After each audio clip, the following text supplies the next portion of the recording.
Bi-weekly, fortnightly, that's the word I'm thinking of. The fortnightly roundup of news that is brought to you from the Worcester Club, where we give you incredibly incisive views and analysis on what's going on in the world. We have on the panel tonight, as usual, Tharium. Hello, Tharium. Hello there. And we've got two regulars back. Firstly, Cero, who seems to be basically the second co-host at this point. I'm very sorry for the chat, and also sorry to you, Harry. Well, we appreciate it anyway. And we have another regular on, Jeg. Hello, Jeg. Feels weird to be called a regular, but I feel like I really should like. You've been on, well, bear in mind we do this every 2 weeks, and you've probably been on 5 at this point. So you're kind of a regular at this point. Basically family. Anyway, we've got important news to go through. JD Vance, I think, has done one of the worst things he could do as any sort of public figure, but especially as a vice president. As you can see on screen, it says the prequels were underrated. He didn't even put it on May. He didn't even put it on May the 4th, which does not help the meme at all. He could have edited that, but then that's fake news.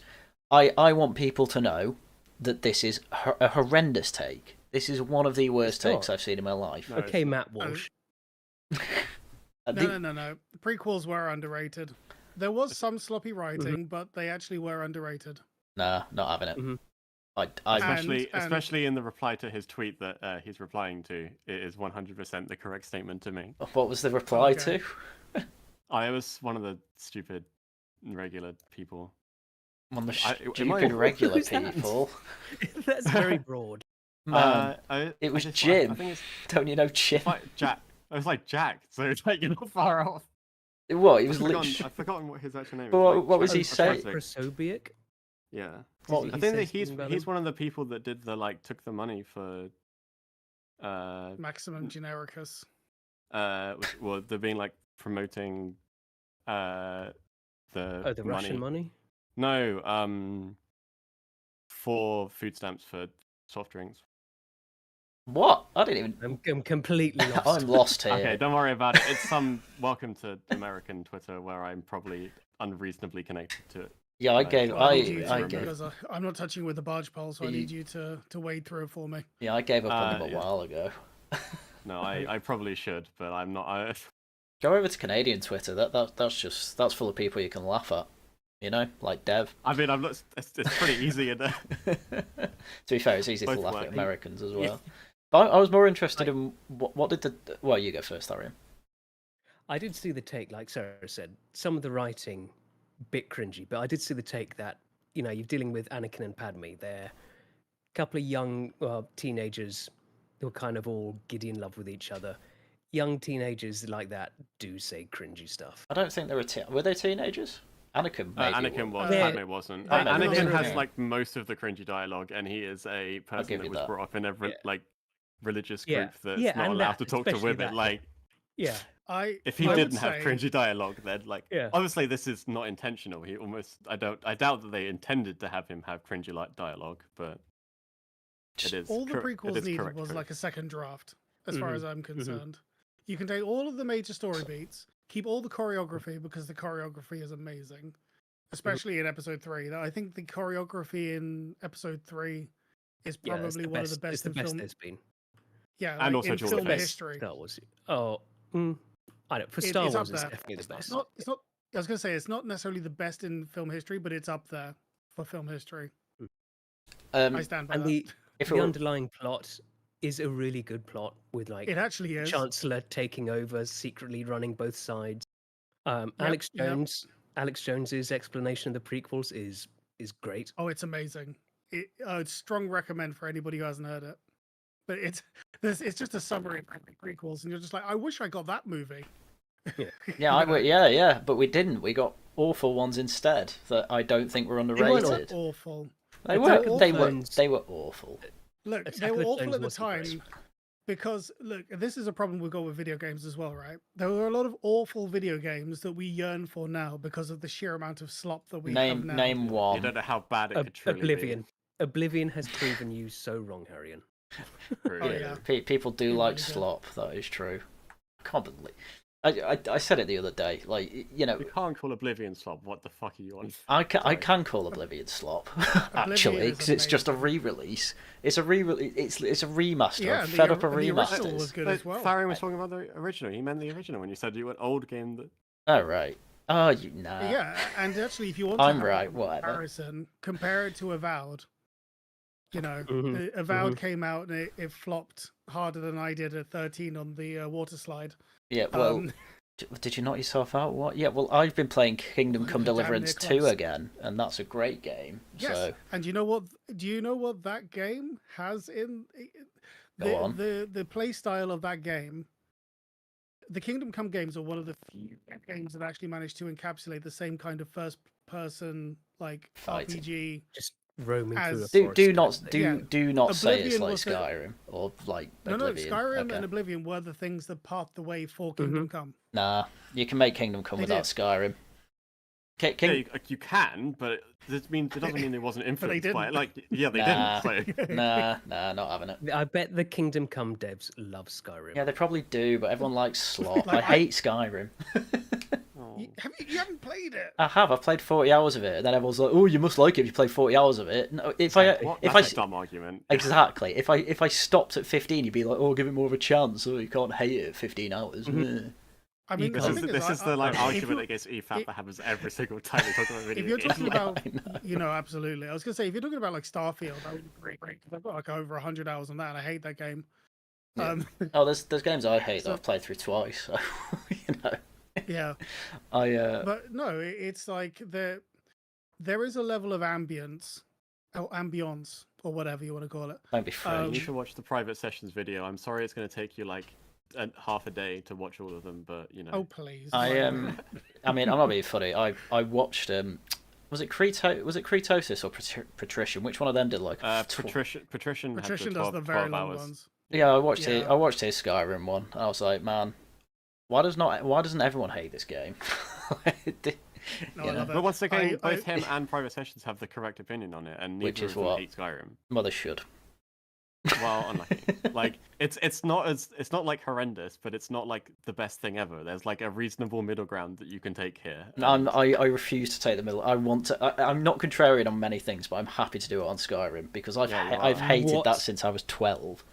You're contrarian on everything. I'm not what? The only thing that I will agree with is that the only thing I'll agree with Skyrim is I'm not going to say it's not a good game, but I will say it actually technically it's not a very good Elder Scrolls game. The writing is awful, and the combat is also very underwhelming. But the other parts of the game, I love it every time. It's like the core bits of Skyrim. The core things of Skyrim are terrible. Like that's why I hate it. The core of Skyrim is the world. Yeah, it's the same as like the Souls-like. The main character is the world, and so I cannot tell you. I say this unironically. Like I go outside. I live I don't know how many miles away. I live near Snowdonia, not that near, but close enough to drive. I'd rather just go there than have to climb up that 100 steps of a mountain or whatever it is. Oh, wait! Did you not get past High Hrothgar? Wait, is that the big mountain? To the world. That's the castle on top of the mountain. Yeah, I got there, and it was I don't know what that is. I then had a tutorial on how to do my shouts, and I was like, oh, that's what I'm already using shouts though. Why do I need tutorials on this? I find it very odd that it gave me, like, when I got your first shout, you have a text tutorial of what to do, and then when you get to the top, it's another tutorial on how to use your shouts. Have you seen the regular people to, like, how they play, like... Yeah, you get a big screen telling you how to use a shout, and then you have to go through a whole, 2-bit quest.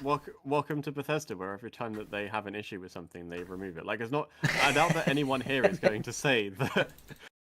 Bethesda has improved. Like, I think most people would say that Oblivion or Morrowind is better than Skyrim. I'm not saying that it's terrible. The irony is that current Bethesda couldn't remake Oblivion. I'm pretty sure. Anyway, the only way that They literally had to outsource. Yeah, right. Anyway, let's. I was going to say anyway. We were here to talk about the prequels. You were wrong on that. They are terrible. They're good. They go 3 out of 10, 2 out of 10, and then Revenge of the Sith is like a 5. Give me an example of a movie that you. I was going to say, give me an example of a movie that you think is like a 7 or an 8. Is a 7 or an 8? Probably John Wick 1. Hey. Probably an 8. Probably an 8. Probably an 8. You know, 7. I don't know. I like John Wick. I don't know. I can't think of movies off the top of my head. I don't watch many of them. True. Actually, I don't watch many movies. The first 2 Harry Potter films are probably a 7. In fact, the first Harry Potter film's a 7. The second one's an 8, actually. And then they get good, and then I don't know. I guess the 7 part 1 and 2. That's a 7 as well. I'd go with that. The rest of them are pretty good. Well, not pretty. The 7 is pretty good. The others are really good.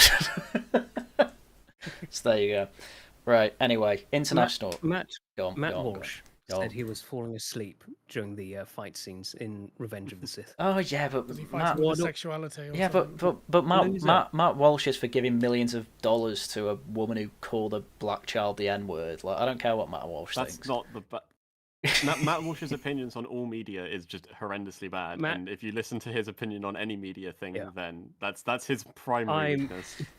After his little prequels take, I'm convinced his kids aren't really his. Excuse me. His children enjoyed it. Excuse me. Yeah, exactly. I think his wife cut him. I mean, it's obvious that how could you breed with someone so boring? It's obvious Matt Walsh is a bit of a contrarian when it comes to media. I mean, Ben Shapiro's got some of the oddest media takes as well. Really, but his is more like politically brained, whereas definitely. Matt Walsh is like weirdly like wants to be a boomer when it comes to talking about movies and video games. It's so odd. I mean, EFAP are right about Ben Shapiro mostly having bad takes, but one of the funniest ones was when he was talking about House of the Dragon. And he was like, some of the politics don't make no sense. And they were like, oh, go on, give me an example then. What doesn't make sense? And the first thing out of the bat, I can't remember the details, but they're like, oh yeah, that didn't make sense. I'll give him that. Ben Shapiro is upset that Daenerys wasn't supporting Israel. I'm sorry, Oblivion was the best RPG of all time. I've never even played Final Fantasy, but I know Final Fantasy VII was better. Nah. If we want to do a Tosh Talks on RPGs... We can also do one episode on JRPGs and one on Western RPGs, because I know that would make things too messy if I had to choose between them. We could do RPGs. I can tell you all about good RPGs.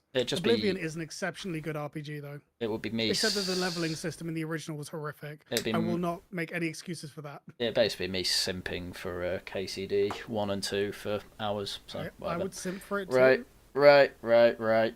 International news, what happened? Some white woman in a park called a black kid the N-word or something, and I don't know why people are giving her money. There are better people to give money to. I will also say that this is... It's purely it's purely because of the other fundraiser. That's literally it. If the other fundraiser wasn't going on, this one wouldn't get one. And also if they hadn't have doxed her and ruined her life. Yeah. I mean, I totally get being against that, and if I thought all the money was definitely only going to go towards a legal fund, and then if anything left over goes to charity, I probably wouldn't have as much of a problem. But to be honest, I've not looked into the case probably, so that might actually be what's happening. But it is basically. Are you talking about Carmelo Anthony case? His fundraising. No, the one that came up in parallel. Yeah. I mean, he definitely shouldn't get any money, but he's obviously going to get money. Right. But yeah, I mean, this is the thing. It's turned into effectively a proxy for the race war. Mm-hmm. That's what it feels like it's turned into, and I just find that very, very, very cringe. And I don't think anyone believes in it properly. Kind of inevitable. I've got mixed feelings about it myself. You say people don't believe in it, and yet they're throwing all this money behind it. Okay, it's a minority of people, though, isn't it? It's not like everything's a minority of people. I don't know. And also, I love that personally, I love that the guy who was filming it, an accused Muslim child sex rapist.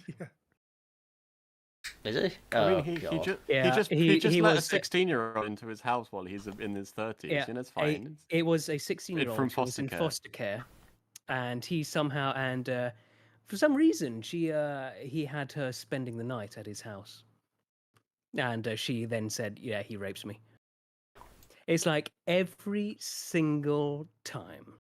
The only thing that I'm not actually going to do this is purely speculative or devil's advocate, but I have seen people who have been like accused by, for example, children in foster care, and it has like ruined their lives, and they haven't actually done anything. But I have seen it happen, but I think it's incredibly unlikely that is this case. I just and then the first thing that he does is to try and ruin someone else's life at the same time. Oh yeah. And like this, like can immediately redirect. Like, why are you having 16-year-old foster kids staying at your home as a grown man? That aren't your foster kids, are they? Yeah. No. Yeah. Also, and again, like, why are you filming around a child's?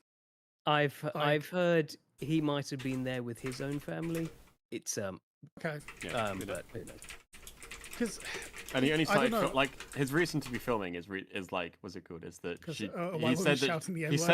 said that she did this, and then he went up to her and challenged her to say it to his face, and then she did. And then she did many times over. Yeah, many times over. I think I'd have a lot more sympathy for her if she didn't then say it over and over again to the camera. But I can get why she was annoyed. Like, and the people donating, they've got the same annoyance. Just being constantly beaten with like this white guilt they're supposed to feel. But they should have supported some of the other people that got like cancelled for less for this. But it's just the same. It's good timing, isn't it? I think it's just it's sort of it was, I don't know, what would you say the sort of like a physical embodiment of like a meme, sort of a I can't remember what the word would be, like an inflection point or something. It's just there was a flashpoint. That was a flashpoint. And you never know when, like, what's going to be that flashpoint or whatever. What's going to kick off? What incident is, you know? Yeah. Yeah. Anyway, I'm like that. This should be like non-news. To be honest with you, I don't think it's that interesting. To be honest, I think we've covered it. Much more importantly, Trump has absolutely ruined the international right in Canada, and in Australia. Yeah. 2 countries, and Trump has absolutely ruined it. And I was listening to Radio 4 today, and apparently Trump's still going on about Canada being the 51st state to Mark Carney. And all I can think is, are you trying to kill the right in every other country? What is wrong with you? Well, number one, I don't think he cares. And number two, this is like the conservatives in the UK. Like, they're not going to pretend that they're like some uber right-wing, like, going to save these countries. They're not like. I was about to. Sorry, Jackie, carry on. No, it's fine. There's like. Oh, I was. Yeah, sorry. Go ahead. No, it's fine. I was effectively just going to agree with you and say, I'm sort of interested to what level people think that there is actually a right wing, like an actual right wing in these countries. Sorry, carry on, man. Well, I think there is a right wing. It's just that there's never going to be this international right wing alliance. That's just not a thing that's going to happen or really exist. I mean, it's, right wing nationalism doesn't really work on an international level. Yeah, exactly. Yeah, I mean, what's even more embarrassing really is I can never remember the Canadian's name. I know it sounds French, and it's like Poilievre. Yeah. Well, we'll call him PP. Yeah, Poilievre. Poilievre, right? He lost. Well, he lost his. Pierre Poilievre. Well, he lost his seat, and then when he lost his seat, a load of right wingers were like, "Well, at least we have the sassy apple eating," which I was like, "Oh, that's great." Which, once again, I think this is the other thing, like trying to take too much agency away from these other countries, being like Trump is the only reason. And it's like I never saw anything from him after the apple. We got the apple. No, this was entirely Trump, because the Liberal Party were getting absolutely hammered. Yeah. Then Trump comes in, starts talking about annexing Canada. Instant shift. Instantly, they rocket up in the polls. This was entirely Trump's doing. I mean, I 100% agree that Trump flipped the table, but it's not like they couldn't have done something in addition to that. Like he fucked them because, but then they didn't like capitalize on it. They are quite uniparty. Yeah. Yeah. So also, I don't know if it was Dev or Mud Dry Bread or one of the other Canadian streamers, but they were saying how in Canada there's a bit of a weird. It's kind of like Scotland in the sense that their left-wing party is also their national party. So, right. or their nationalist, quote unquote. And their nationalism is built around hating America. Yeah. Yeah. So the second it's like the Irish. Yeah, kind of, except that the Irish are a bit more based. Yeah, and except that Canada actually won a war against America. Well, it was under the British Empire, but still. We did. Yeah, we did. We don't give them the credit. I was gonna say, like. All right. Anyway, yeah, Australia, I think, has gone through a pretty similar thing. Especially, I think they rely a bit more on East Asian countries to trade, and Trump's screwing it up a bit. Yeah. Well, the person saying about Trudeau stepping down, I think that's that another good definitely point. Helped. Is that so much of Poilievre's thing is the same thing with Trump with Biden, where it felt like a lot of their attacks were based on their opposition, and then the opposition steps down, and then all of a sudden they need to course correct. Yeah, exactly. I think it is mad that Canadian boomers' number one issue was screw Trump. Yeah. Well, it worked. Do you just not care? I mean, it's just how awful. What an awful generation, though, to have so little care that's their only thing. Their lowest was improving Canada and make Canada better. Nah, I don't care about that. Just screw Trump. What assholes! I mean, well, you got to deal with that, don't you?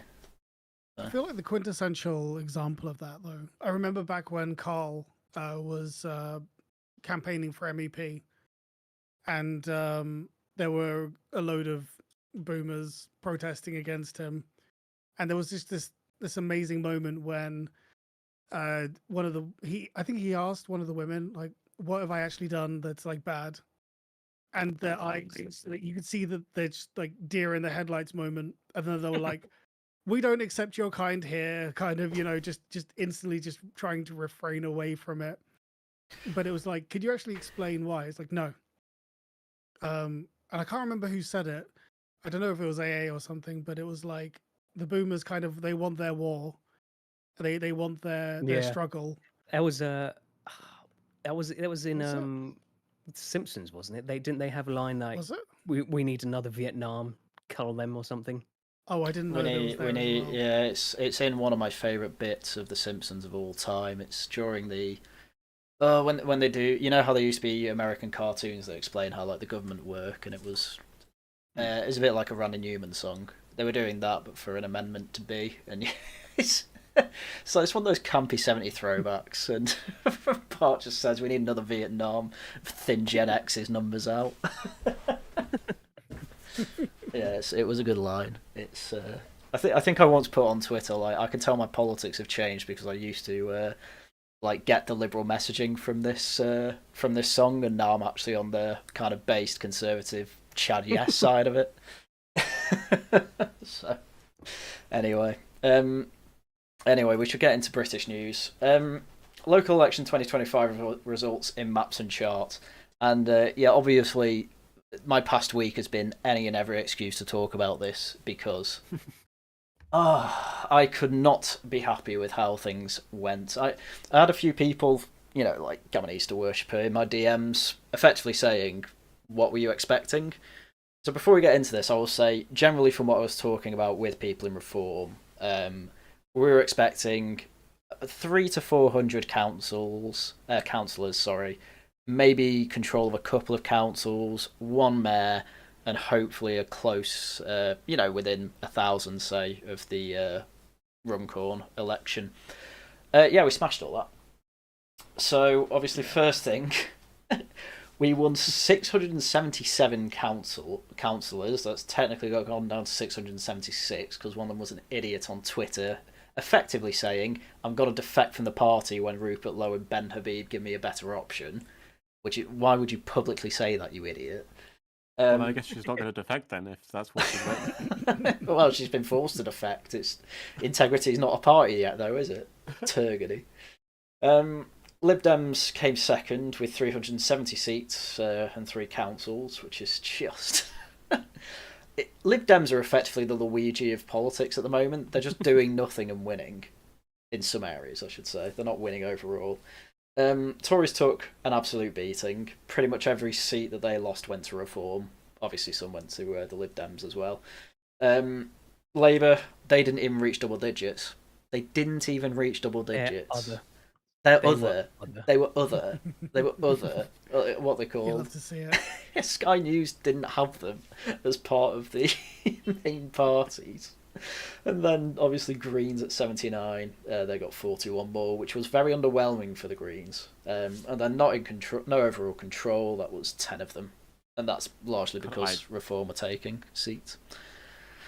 So I love that tweet from the Labour people saying we're lucky that the Green Party is so useless. I think that was actually from a Guardian article. It's like, one senior Labour source. It's like, thank God the Greens are so useless, but. I don't know if I've got an article on it, but the Greens have the Green deputy leader has just put out a surprise leadership contest for himself to be leader, and I'm definitely going to mention this every time he's mentioned. He's a hypnotherapist and wanted to hypnotise women to get bigger boobs. So there you go. Not even joking. I know whether it worked. I know, right? I'm sorry, fellas, well, it didn't. Reform Heartlands. Do we need more climate change? Will it work then? Maybe. Oh, I was going to say, good question. A case study, but I think your idea is actually better. As you can see from the map, the Reform Heartlands are effectively the north in Kent, plus a couple in the Midlands, obviously. So well done, very well done. The other big ones. Were yes, of course, the Runcorn and Helsby by-election. 6 votes were in it. 6 votes to overturn I actually undersold this before. I thought it was 10,000. It was a 15,000 majority, and they overturned it to a 6 majority to Reform. And this is the 49th safest Labour seat. That puts over 350 seats at risk for Labour. That is amazing. I don't like they did have the fact that the Labour guy really screwed up working against them as well. It started attacking his constituents. Yeah. I don't. If it was just like if he'd have just left and there was like a by-election like that, then probably wouldn't have Reform probably wouldn't have won it. I don't know. People didn't really care to talk about the fact he punched someone when I was there. They were more like winter fuel payments or immigration or things like that. But either way, I think it's still accurate to say the majority, the vast majority of their seats are no longer safe seats. I think that's fair enough to say. And they've got to at least be scared that there's a potential for that. I also like that the Conservatives are almost below Greens there. Wait, where? Oh yeah. Look at how close they were. They were almost as close as Labour and Reform were. It is quite funny. I did see another Green canvasser out when I went one time, and to be fair to her, she was really polite and nice, and there was no like calling me a racist. In fact, she opened a letterbox for me to post one of my leaflets in. Just like, I hope you're having a good day. It's nice weather, isn't it? Like very cordial. But yeah, it's not. Did you say? You said about the nice weather? You should have said, "Yeah, this climate change stuff is brilliant." Well, I wasn't thinking that far ahead. Anyway, how is Go on. Have you asked AA how he feels about the 0 seats now that he denounced it? And seems to be working. Did he denounce it? Carl denounced it. I don't think AA did. Was it Carl that denounced it? I think. Yeah. No, Carl is now 0 seats for Labour and Tories. And Reform. Probably Reform. No, as he's well. he's recognises that Reform are the winners now, and they're who's going to win. Man, that was right. Crazy. He just has his doubts about. No, the winning thing is never sort of what's been in doubt. It's just the doubt is what they do after the win. I'm sorry. I have seen too much of him outright lying about situations to do with Reform. He's not lying. He is lying. He's not lying. He has lied. He's not lying. He's not a liar. He is a liar, unfortunately. People can be wrong. People can be. Sargon's not a liar. I'm sorry. He strikes me more as bitter than disingenuous. I'm sorry. He. That makes sense. I'm sorry. He claimed in his conversation with I nearly called him Ben Shapiro, Ben Habib. Oh. That he said like, oh, before Farage joined, Reform were polling at like 20%. I remember. Out of spite, I looked through it. They were never above 14. Like, and not but it's not just that. It's on top of the conversation of Farage was damaging to Reform. They were already high in the polls. Farage didn't change anything with the polls. It's like it's all like it was like there's getting things wrong, and there's getting things so wrong that I simply do not believe you're just being forgetful here. You know, there's a level of maliciousness in that, I'd argue. Getting poll numbers mixed up is not. That's not mixed up. That never happened. Like, it's not mixed up with anything. That's my thing. That's why I don't. I'm not willing really to say he's being ignorant, unless he is just that lazy, which maybe he is. But I don't think he'd run a business and be that lazy. But anyway, I think that with Carl, I've always, especially because I guess I've just sort of followed him for so long. I tend to sort of give him the benefit of the doubt. I do think I think in this case he's probably just. I think the part that bothers me more is the fact that he hasn't seemed to like given any sort of retraction, like since getting the numbers wrong. I think that's the thing that sort of bothers me more, because at the time it could be that he might have just been speaking off the cuff. What? But since then he's had time to adjust his numbers. I mean, I don't want to go on about Carl for too long, but the other reason I'm not willing to say that he's just ignorant is because when I do send him like, oh, here's a source that counteracts this non-stop positivity you've got for Lowe, like what do you have to say about the KC saying that Lowe's misleading us, I get a block. What am I supposed to take from that? Bored of what? Nobody else. You can. I'm sorry. I'm not buying it. No, I agree. He should he didn't need to block you, but yeah, he acted wrong in that case, and I would tell him to his face. I haven't actually spoken to his face, but I mean, I get it. But thank you obviously for the support. But I gave him the benefit of the doubt for ages. But this particular, how he's acted for the past few months, I can't. Given how good he was in the past as well, either he really has gone downhill, or he's affected. Another reason I think I don't want to go on about him, but I am. Another reason I think it's malicious. It's malicious rather than it's just ignorant. Is he is working with Ben Habib's GB pack, and Ben Habib is also lying about reform. And Ben's not ignorant. Ben is just lying. Yeah. So that doesn't mean Sargon is. He's I always take the by Ben. That's fine.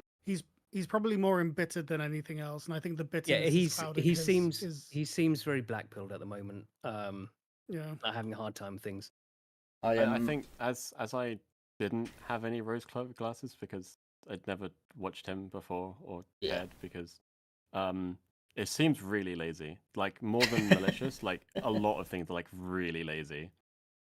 By more than malicious, did you mean more than malicious, or did you mean just not malicious? Like not malicious, as in more than it being malicious, it's just being lazy. And that I could imagine it that Ben Habib is telling him things, and he's just taking it on face value. Yeah, that's how it.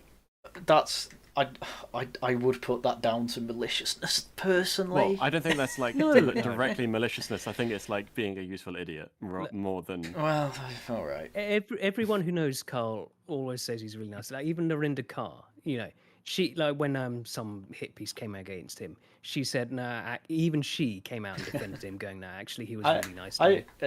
Carl is a very nice person. I'm not saying he's not nice. I'm saying when it comes to when he talks about, say, Farage, I think he's being particularly malicious or vindictive on that point. I mean, it's fine if everyone's saying he's not. I'm fine to be wrong on it. Vindictive maybe. It looks also like we get why, but like do remember, like he did try to offer a hand of support to them, and they turned him down. Well, we get why. What was his hand of support again? which early on, he wanted to offer, and then he just got blocked by them. And we know why. Like he's I don't remember. He's got to get over his UKIP rake man thing, and so they just didn't want to deal with him. But you can see why he was genuinely trying to help, and they just sort of took that approach with him, and I can see why that upset him. Well, maybe. I mean, as I said, I don't want to go on about it too much. I made my position clear, and I'm open to the other possibilities. He's not a liar. He's a good man. He's trying to raise his kids Christians and stuff. Is he? I know they go to church. He's very, but yeah, he's very serious about that.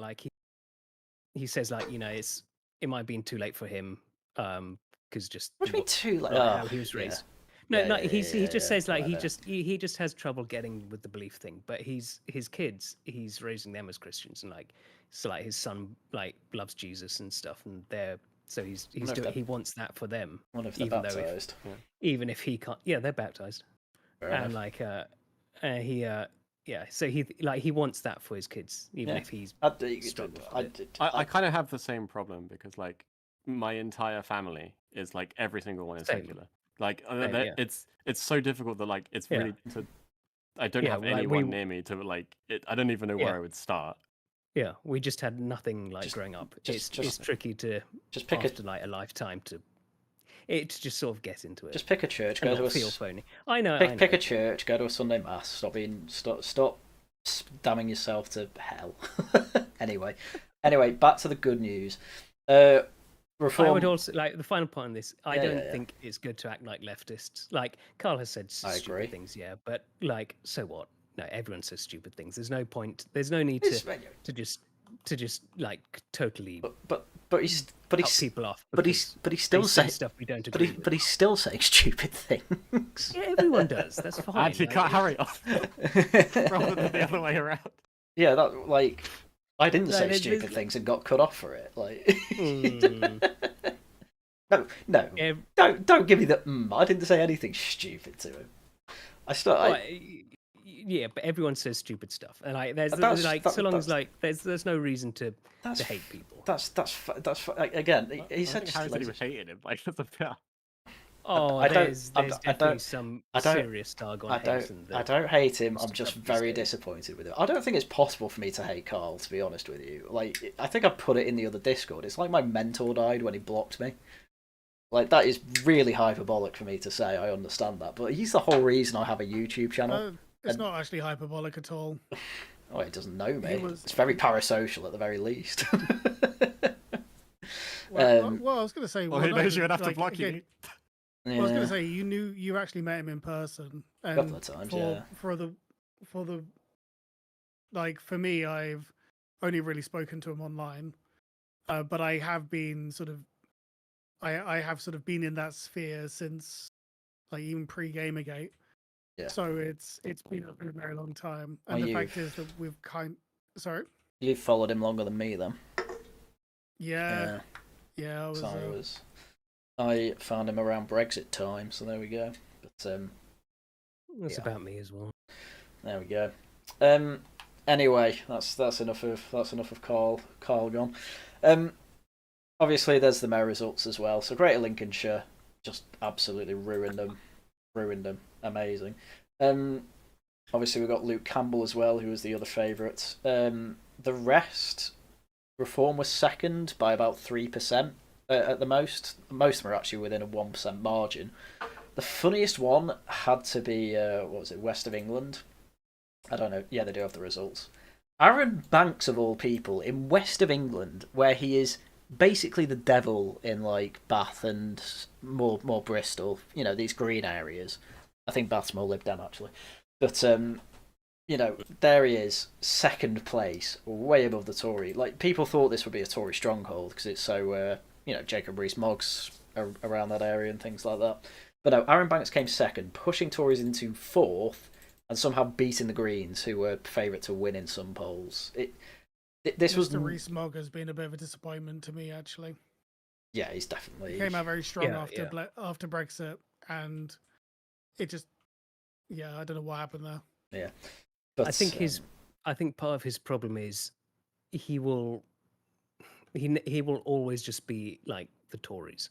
Now he will never see anything bad. Whatever mistakes and stupid stuff they're doing, he's got to support it because he's a party man. Yeah. Plus, like like I mentioned earlier, he's in the luxury of being in a incredibly undiverse area, so he just doesn't get it. That like what a lot of other people deal with. Yeah. So yeah, this news was why an awful lot of us were very happy over the weekend, and I have only reasons to be white pilled as far as I care. This is aggregate polling, by the way. Reform are now at 26, 3 points above Labour, after being pretty much neck and neck since February, really. Yep. So that's pretty good, I'd argue. What more could you ask for? Also, the trending is also. Yeah. Oh, if these trends continue. Oh. Hey. Monstrous. I liked the cope about how it's only like there's still the lowest amount of council seats overall. Yeah. It's Let like me vote, you want and to, then we'll see. Yeah, let's put the rest up for a vote, shall we? Oh, they only got 600. Don't you know there were 15,000? Yeah, and they cancelled most of them, didn't they? Well, I mean, speaking of, I mean, obviously, Reform are gonna resist housing asylum seekers in its council areas. Chair says they don't have that much power to stop this if the Home Office overturn them. Yeah. But Labour are definitely going to punish these areas. Oh, definitely. But I think they are, at the very least, going to effectively keep putting the government to court over it, because obviously that's what people voted for. How long that can necessarily last for, not sure. Obviously, they're going to cut DEI officers and climate officers, whatever they are, climate jobs. I know Andrea Jenkins said she was going to do this, and then the Financial Times came out and said, "Oh, there are no diversity officers." Ho, ho, ho, ho. And Andrea Jenkins was like, "Yeah, there are. It's under like outreach officer or something like that." I've done my homework. Euphemism. It's getting to that like bridge thing where they're like trying to hide they're not diversity people. They're like everyone's the diversity person. Yeah. Trying to sort of distribute it throughout the organization. So, as if that's going to hide it. Like all you have to do is the Elon Musk thing. What have you done in the past week? Yeah, well, exactly. Oh, I went to all these diversity seminars. Fired. You're out of it.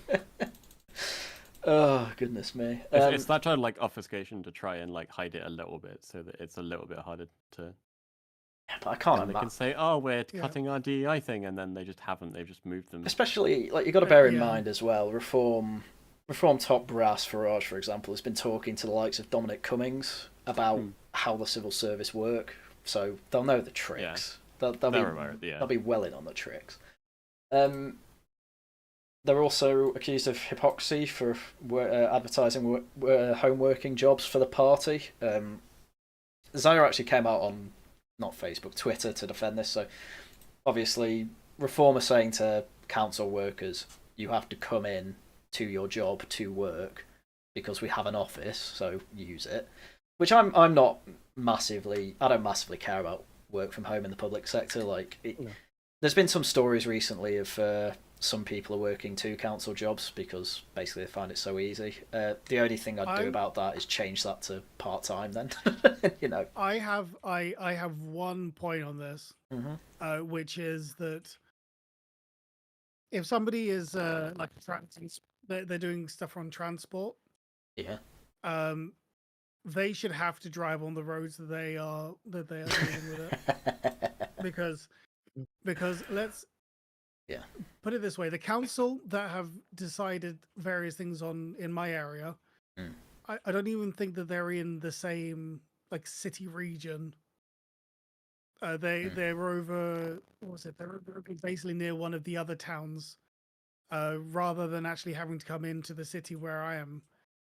So they don't have to come onto any of the roads where they've been adding in all of like their random stuff. They want to add. They wanted to add in like toll roads or something, or was it? I can't remember what it's called. But when there's like a day pass or something to drive into town. and they don't even have an office in town. So they basically are exempt from all of their own policies. So that's the one thing that I'm thinking, you know what? If the council people are having to at least drive on the roads that they are the ones making decisions for, I'm actually completely for them going back to the office. Really makes you and think. putting their office actually in there directly in, where they are responsible. Also, if it's as they say that it's like emulating the Doge thing, the idea wasn't to like the fact that working from home is bad. It's to try and force people out that are not as committed. Yeah, that's it's just a way to fight. Yeah. That's the real reason why in terms of like a mug like me. I work from home, but it's just like some days I will be putting in double hours because I'm at home, so all my office equipment with me. So no commute is. I never want to commute again ever.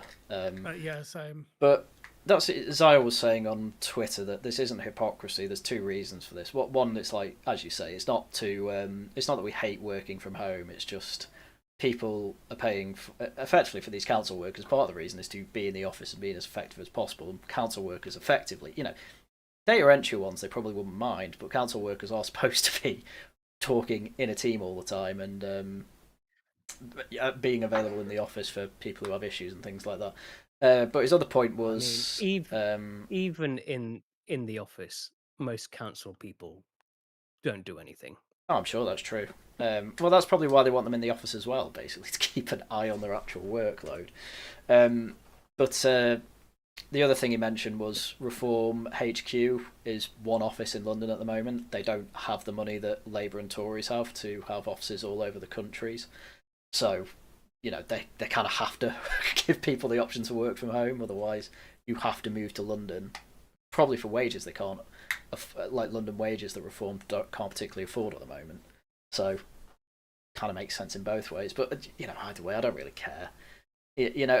Tice isn't going on about work from home like he was during lockdown, where he's like, working from home means that there won't be any productivity in the UK. To be fair, people have also pointed out that public sector productivity it's just ground to a halt, stagnated since COVID. Private sector's gone right up. It's like probably a reason for that. Private sector's gone way more get back to the office. I say that as a private sector worker who still works from home, but still. I mean, I think work from home is based and makes it much easier for families. Yeah, but public right wing should encourage that, not just having everyone in cubicles. Oh yeah, but ironically, yeah. But if you're working in the public sector and what have you, get in the cubicle. You deserve this. I mean, public sector cage, literal cage. Mm-hmm. Yeah. You're getting paid by the taxpayers. I want you in a cage. We had this absolutely big-brained argument as well. Reform accused of seeking ban on flying Ukraine flags over council buildings. Just very funny headline, but obviously it's not bad. I was gonna say it's not a ban on Ukraine flags specifically, is it? It's just. Sorry, carry on. We're going to read the article, aren't we? Yeah. Not properly. I'm just going to give the rundown of it because we spent way too much time talking about Oblivion, but effectively, Zaya Yusuf said on Twitter, you'll only be able to fly the Union Jack and the St. George's Cross on councils. Literally nobody took that as that is the list and that is it, those two flags. Obviously people took it. What do you mean nobody did? No, sorry, Tharium, let me rephrase.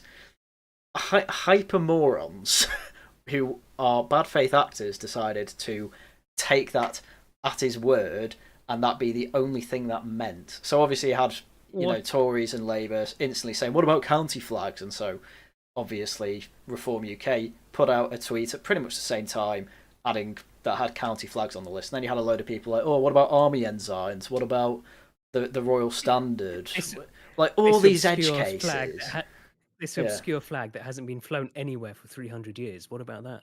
Yeah, and even the Guardian got this. Yusuf's announcement was seen as targeting rainbow and pride flags. Yeah, that's because that was the point. That was the entire point.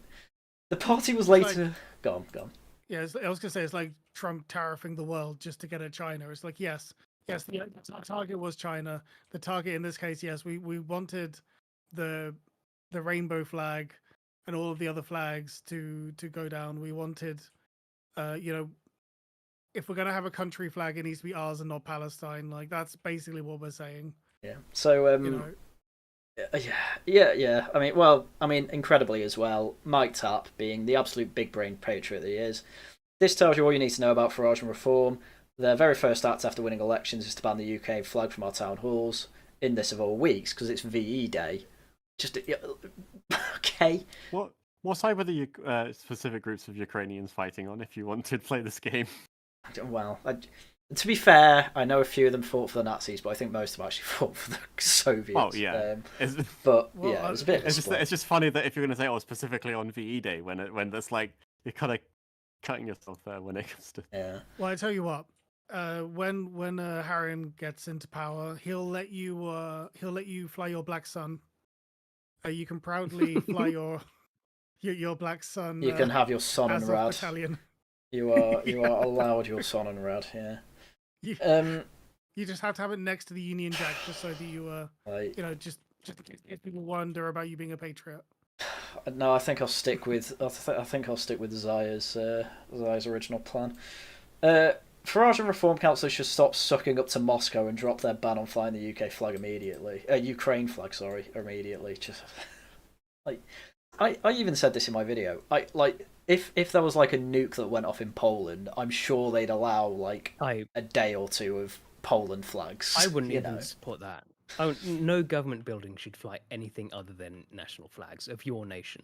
I think the way it typically goes is if you are having another flag, you put your national flag at the top, like you have it above. Yeah, but this has been the problem with councils. It's like you'll only have a gay flag. You'll only have a, you'll only have a Ukraine flag. You'll only have an Israel flag, and that's what people have got fed up with. I think I kept saying this. The gay stuff obviously just never. Never. Like no foreign nations flag should ever be flown on our government buildings. That's just being conquered, isn't it? Yeah. I think it's also just like the visual of Do you remember? Do you remember like when they had like the Pride weeks and you'd get the Pride month, Pride? Yeah, sorry. It used to be a weekend, then it was a week, then it's a month. Actually, we have 2 months in the UK. One's LGBT history, the other's Pride month. Mm-hmm. But like you look down like Oxford Street or something, and you'll just see like Pride flags as far as I can see or something. I think it's Regent Street. And I remember. Was it Regent Street? Yeah, whatever. Yeah, sorry, it's fine. I avoid London like the plague if I can. Yeah. But yeah, you sort of just see lots of Pride flags, and then when I think when we had like the Jubilee, people were complaining that there were Union Jacks everywhere, and it's just like because London's conquered. Yeah. Well, hopefully and that's not the thing. long. That's the right word. That's literally the word. It is literally conquered. Yeah. And so I think that is why it's important that it's not saying, and obviously we know this to be true, it's not a matter of, you can't put your county flag up. It's literally, do you hold another national flag as better and like more important than your own national flag? And what does that sort of tell us about you as a person and your opinions about the national. I mean, like the most ridiculous version of that is that like people protesting Trump's deportations flying like Mexican flags and like like what are you doing? It's putting a target on your side. I don't know. It is the most bizarre thing. Completely right. If I go to France and I start flying the Union Jack over a building, it means I've conquered that building. It's mine now. It's mine now. I mean, this picture is actually exactly what we have a problem with. Ukraine flag's the prominent one. Like, no, you're not having that anymore. And also, they're like saying that trying to paint Reform as like pro-Russia is even more ridiculous than trying to paint Trump as pro-Russia. Like, we don't want Russian flags, you idiot. Thanks, Mike Tapp.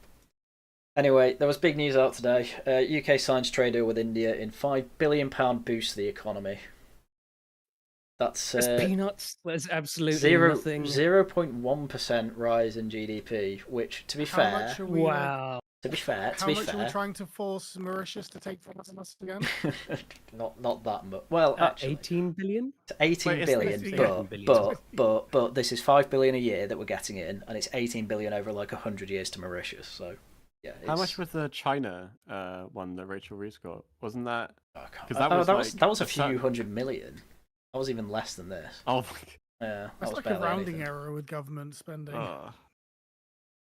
India's bombed Pakistan after this trade deal happened. I don't think they did, but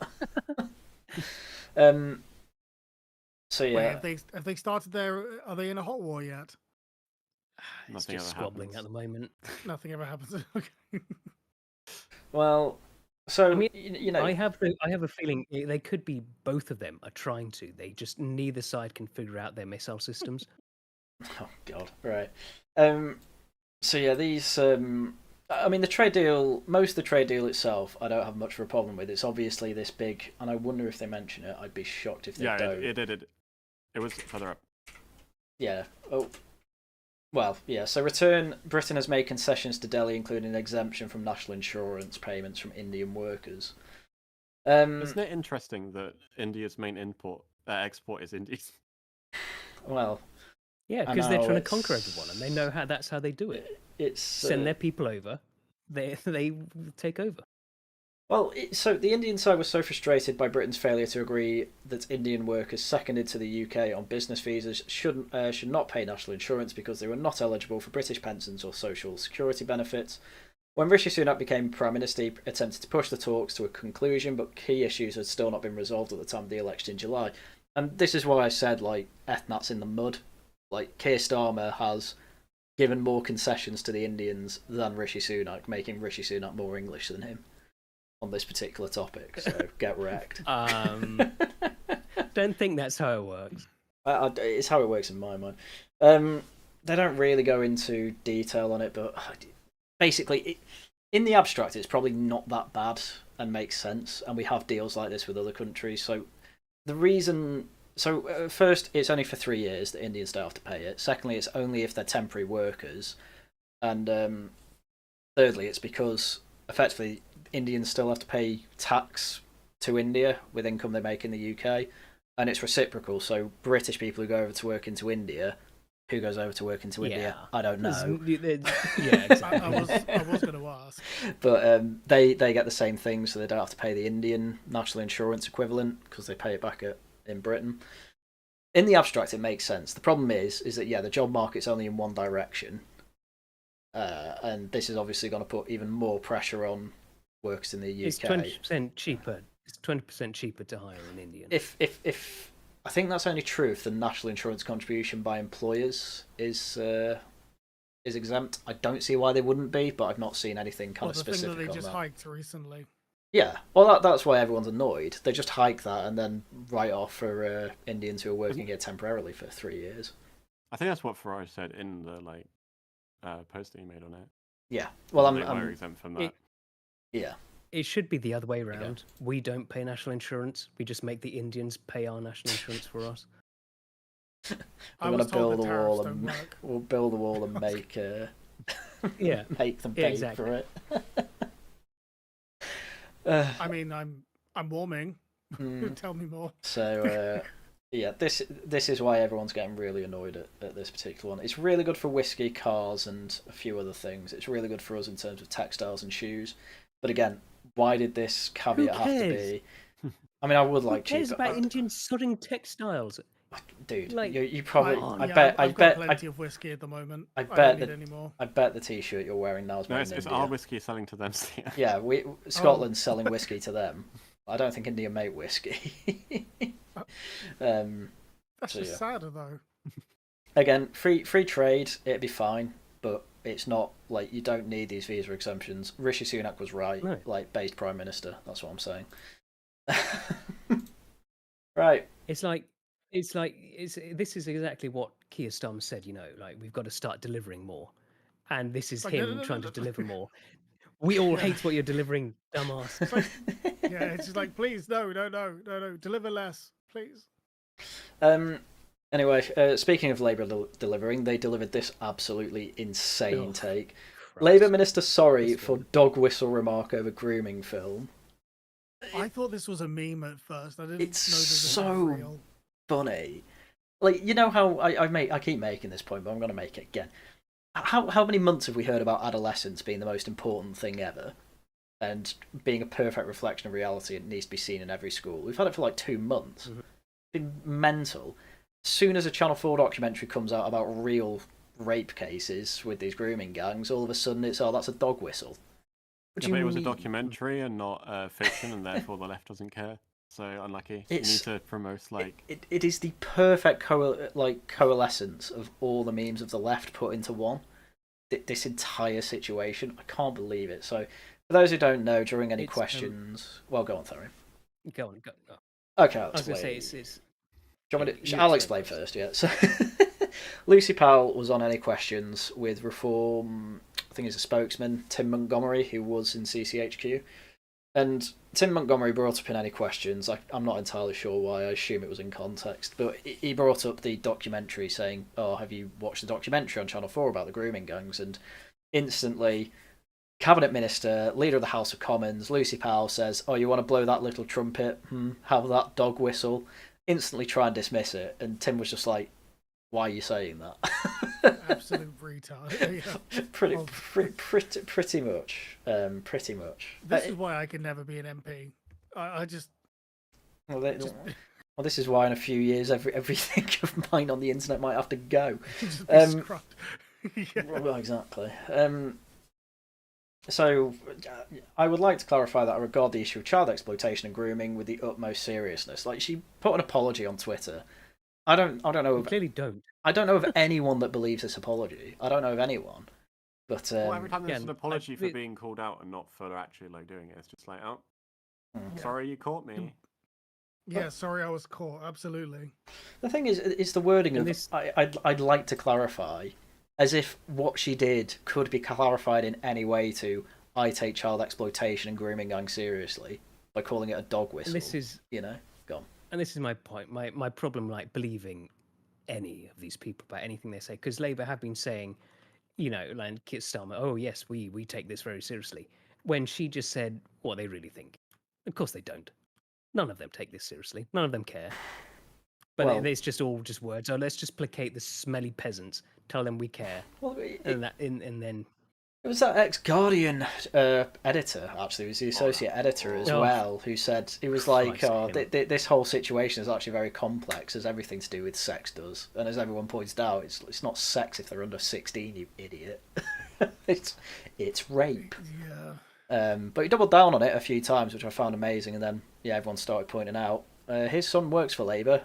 His daughter-in-law is an MP for Leeds. I wouldn't look into it any further than that, to be honest. The man is clearly, to some extent, trying to downplay this so it can get covered up further, as has happened for years. So, yeah, Labour are no different than they were. There's no difference. We knew that, though.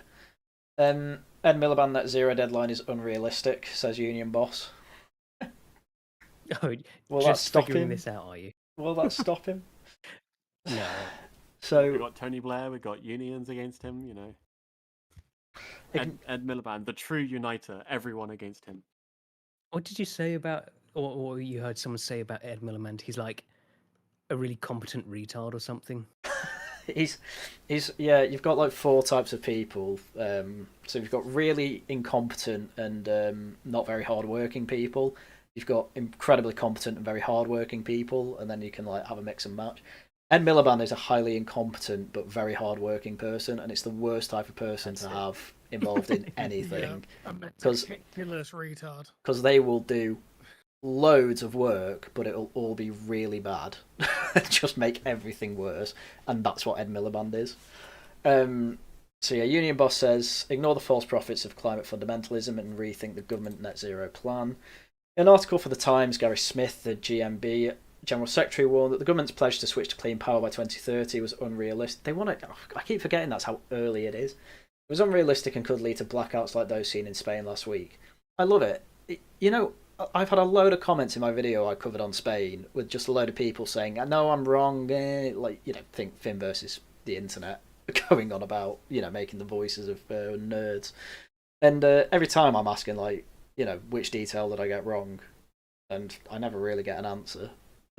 Just because if you say this is to do with net zero, it's net zero's fault. It's like, oh, you got to be specific, though. It's about the fact it's low inertia or whatever, like, get into the details. It's like, I went into those details. They didn't cover for it. They've not got a backup plan. The backup plan's too expensive. Like, it's a problem. You got to address it, and they never do. And now we've got the union boss saying this is too expensive and not going to work. Like, at what point do we listen to the people that know this sort of thing and ignore Ed Miliband, who loved Greta Thunberg? Well, the thing is, they got so high on their own supply, effectively, that now that they're at the place where they would have to now proselytize to their own group after telling them for like literally decades, oh, this stuff we only have like we're going to have famines. We have 3 harvests left. We're all going to die. We need this net zero stuff yesterday. And then suddenly they have to now turn around and be like, oh, actually, we might have we might have not been quite honest with you on the severity. And it's just like, well, do you come clean? It's like, what was it? There was actually an amazing example of this when Biden got in the US, and then there was this talk with the US ambassador and the Chinese ambassador, and they were talking about stuff, and the Chinese ambassador was basically saying how, don't talk about the Uyghurs because we know that you're like very racist and stuff, and you hate black people. But what about black people? Yeah. That was so ballsy of them. I loved it. But the thing is, again, now you've called their bluff. Or now you're getting them to be like, okay, you either now have to admit that actually, no, America isn't actually anywhere near as racist as we are convinced that we are, kind of, from the American perspective. You either have to say that we're lying about the severity of race relations in the US, or double down on it, double down on it and be like, actually, yeah, you're right, we can't talk about the Uyghurs because we just hunt black people in the streets or something. Well, alternatively, they can just create the racism in America with the... It's true. That was a third option. I didn't think of it. I did find out from Finn versus History the other day that in the Iranian Revolution, the Ayatollah said, "Oh, just release the black American hostages." Yeah, which is funny. Like the ultimate Chad move. It's like, oh, what's the most annoying way? What's the best way to annoy the Americans? Oh, just release all the black ones first. Like that they don't care about them anyway.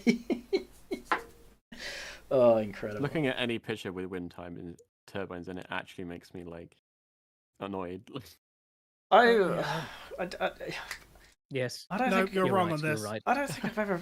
I hate how much. One of the things that makes me laugh is how much fucking oil that wind turbines use. Oh yeah, to like lubricant is like. That's not even the worst part. Do you know how much? Do you know how many tons of copper you need for a wind turbine? Mm-hmm. Yeah. And the refining of them. Yeah. Give me a number then, Jake. And if they freeze, how do you unfreeze them? You get into a helicopter with a flamethrower. Yeah. Yep. Anyway, for people who don't know, then it's 3.6 tons of copper wire. Last time I checked, it's it's nuts. So yeah. Labour defends net zero policies after Blair criticism. On windmills, I would just say, if they were just limited to like medieval windmill height, that wouldn't be so bad. But they're not. Yeah, but that's not efficient. It makes them even worse. It's not about efficiency; it's about beauty. It's actually true. It's not about. Do you know the reason they have 3 blades instead of 6? 6 is more efficient. Oh yeah, because they think it looks better. Well, 3 does look. Well, 3 just does look better. Yeah, 6 would be the most efficient. I reckon it's branding, isn't it? Because the first ones had 3, and now they don't want to differ from it. I reckon it's more petty than. I've seen some with. I've seen some with 2 as well. But 2? No. Yeah, I've seen some with 2. Yeah. Like a biplane. Like a biplane, but it's a big turbine. Yeah.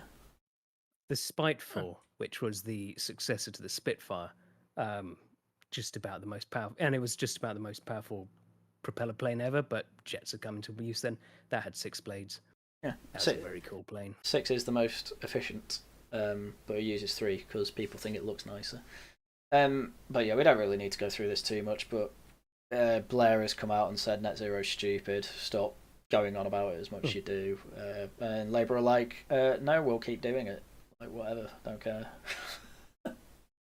We must do the things to make us very much as unpopular as possible. Yeah. So what do you know, old man? Shut up. Even though Blair's not like the least retarded Labour person, as far as optics goes, at least. Yeah. He's probably one of the best like political strategists. Well, he was. Someone said on Twitter he's effectively just a contrarian at this point, and it's not difficult to seem correct and look like a great strategist if most of what you're saying now is just Labour are doing things wrong. Well, he's in a tricky position. Is that he wants? Sorry, carry on. He wants what Labour are doing, but he knows it's really unpopular and not working. So I think he just wants them to go back to lying more. It's also that maybe, like, they are essentially trying to enact his vision because they are effectively Blairites at the end of the day, but everything's coming out horribly wrong, partly out of the fact that they are stupid and incompetent, and also the fact that the plans weren't that good to begin with. The Blairism wasn't actually a great plan, and so now he's trying to he's still trying to get his stuff done, but he's trying to distance himself from the negative outcome of it. So obviously the EU has rejected the UK plea to use crime and illegal migration databases. This was part of the smash the gangs rhetoric. This was part of the whole plan to find the data, get the data, help them find culprits and the people human trafficking, and then, I don't know, snipe them or something. They can't do that because hurdle 1 still isn't passed, and they've been told they can't get past it. Anyway, in the meantime, please have the graph. No, they don't have the graph. The Times put up the really great graph that just shows, 2025, literally the worst year for illegal crossings. We've had 11,000 or something at this point. And Starmer's plans just shot itself in the foot. And do you know what their backup plan is? Anyone want to guess what the backup plan is? You buzzed out there. Yeah, buzzed out. What did I? Yeah, say it again. Oh, digital ID. That's Blair's idea. Is it just give them free homes and rent? That's probably going to be what they do anyway. But no, their stated backup plan. Their stated backup plan is to use a Balkan country as a third country to send them over for processing.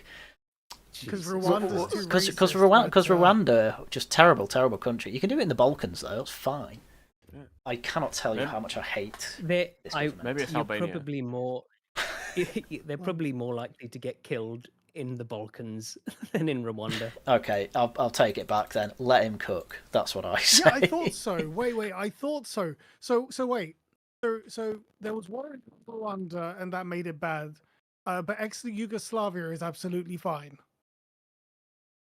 Yes. Yeah. The still where they I know a Bulgarian guy, and his opinion of war crimes is very much on the, well, if you win, it doesn't matter.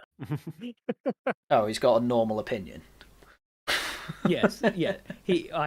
I said it first in a conversation with him, and he goes, "Yes, finally someone who gets it."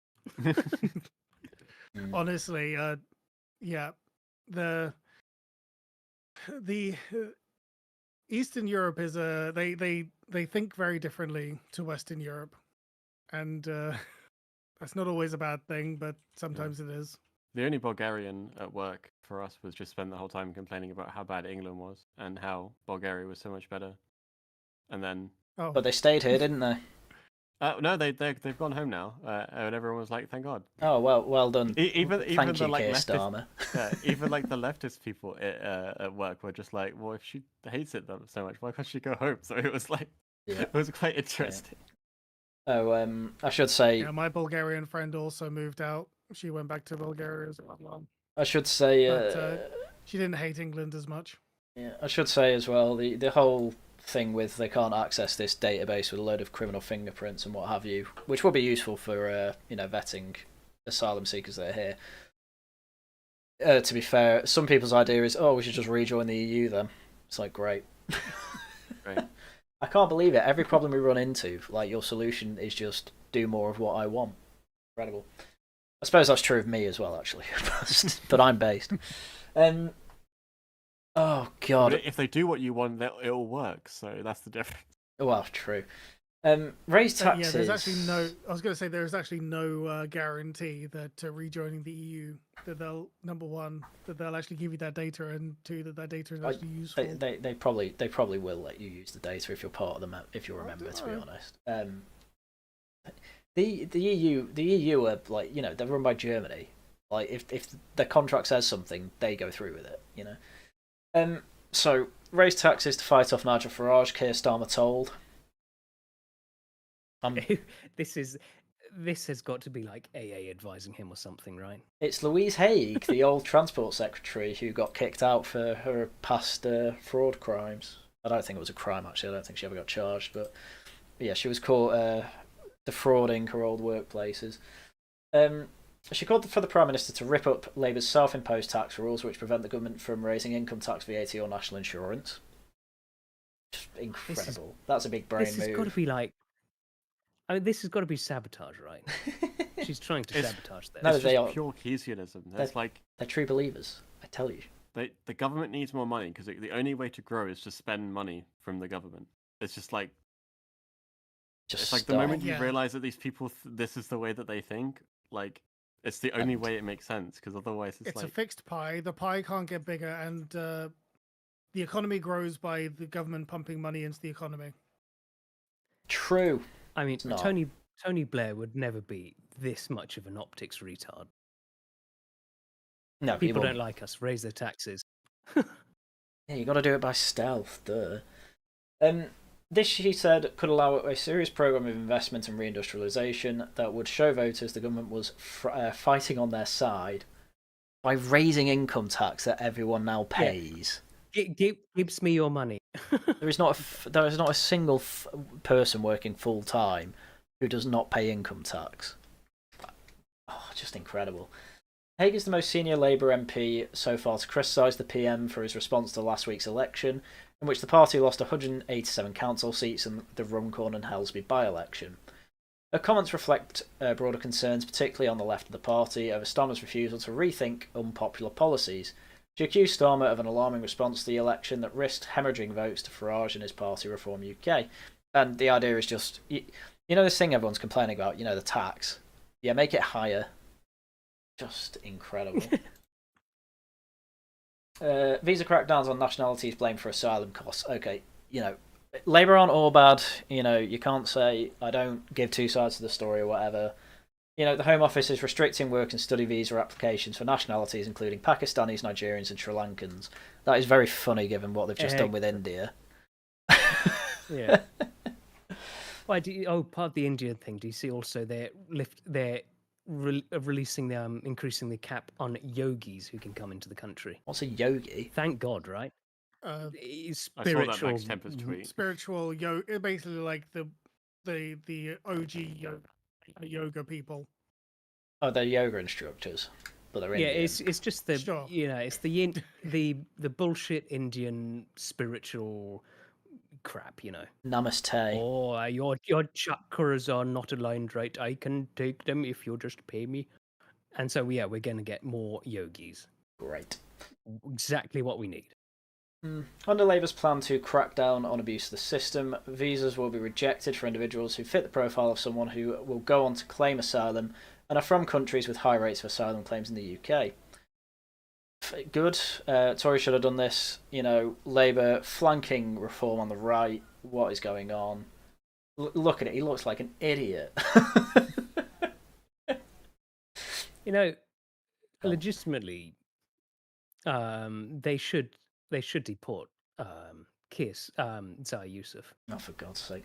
It is as a Sri Lankan. It is understood that the measures will be announced as part of efforts to prevent work and study visas being used as a backdoor to Britain's asylum system. Oh, this was announced by Farage last week, actually, now that I think about it. I think their plan on this was just, if you come over on any of these, you will have your asylum claim won't be accepted. Full stop. I think that's what their plan was, which I think is probably more effective than this. Yeah. So there will be part of the government's immigration white paper due to be published next week that will detail Starmer's plan for reducing net migration, which stood at 728,000 last year. Ooh. Imagine if it goes up after all this as well. Mm-hmm. I will. Imagine it's all Indians from this trade deal. Oh. Penwell in chat says, I do worry that taxes are being made so progressive that any plan to raise them will become automatically popular, especially after reform raised the income tax floor. It's a popular position to tax the rich for some reason. Well, I know why. It's because everyone keeps saying, "Oh, the rich don't get taxed enough." Jealous and greedy. I don't even think it's that. I think most people who have that opinion are just uninformed, and they'll hear, "Oh, all these loopholes that go on," and then at the same time they'll pay their gardener in cash or something like that. I've seen that. Like it's like the rich don't pay tax is such a common one, and it's like they actually pay 40%. The top 1% pay 40% of tax. As soon as you say that, as soon as you say that to people, and they find out to be true, most of the time I see them be a bit more reasonable on it. But this is what I mean. People just don't understand this is the case. They don't know it. Anyway, people want other people to pay taxes, not them. Yeah, that's true. Everyone richer than me needs to pay more tax. No, just everyone that isn't me pays tax. Yeah, like that's what I want. Yeah. My mother's went from. Oh, sorry, Garam. My mother's very much like that, sort of like rich people dodging taxes and stuff. When she has all her life avoided paying as much tax as possible, it's like, like, come on. I know, right? It's your money. Yeah. Don't give it to the government. But come on. Right. Well, let's not ignore the other major party in the UK. I don't mean Reform. What other party? Greens. Lib Dems, like. I do actually have a Monster Raving Loony Party. I don't know. What are we talking about? I do actually have one on the Greens in a sec. Tory MPs meet to discuss ousting Kemi Badenoch before it's too late. It's Ogre. Yeah. She talked about Nigeria one too many times. I keep having to tell people that Jeverick's not saving the party. It's way too late. You ruined it. What did you say? Mitch said in the Discord that he met someone who was supporting Tories, and this person thought that Jenrick was the leader. He thought Jenrick. Yeah, I remember that. Yeah, that's brilliant. It wouldn't shock me. I actually have forgotten a few times that Kemi Badenoch is the leader of the Tory party. I'll see like Kemi Badenoch says this. I'm like, oh yeah, she's leader, isn't she? Tory MPs will hold meetings this week to discuss how to remove their leader as panic grows over the future of the party following Reform's success. Two senior backbenchers have confirmed to The Independent that they are calling meetings with fellow parliamentarians to discuss the outing of Conservative Party leader. Imagine that. Backbenchers just telling a newspaper openly, yeah, we're planning a coup. We're planning a coup. It's going to be great. We're going to get rid of this useless leader, put someone useful in, it'll be great. That's the thing that you said in your video. It's just like, well, either there's like, do they even have enough people left over to like have Jenrick take over? Genuinely, I don't think so. I genuinely don't think so. It'll be someone gay again. There's probably more like Cleverly or something. There's probably more based MPs in the Tory party than there are based members. They all left. Wait. Oh, I see what you mean. Yeah. You have about 10, probably more than that. Probably about 20 based Tory MPs. Let's say you probably have about 10 people left in the Tory party who are based, and that's because they forgot to stop the direct debit. I'm not even joking. Yeah. If Tory Rebuttal was here, he'd say, "Don't blame me. I voted for Jenrick." Yeah. Well, your party's dying. Hooray! One of those. To be fair, that was. Oh, sorry, you go. One of those election poll predictors had them on 12 seats the next parliament. Oh, that was a projection. Yeah, from the BBC, I think. I think BBC did one and Sky did one, and both of them were in like the low tens. We cannot continue as we are. She's just not up to the task, one of the MPs said. They lost a load of seats.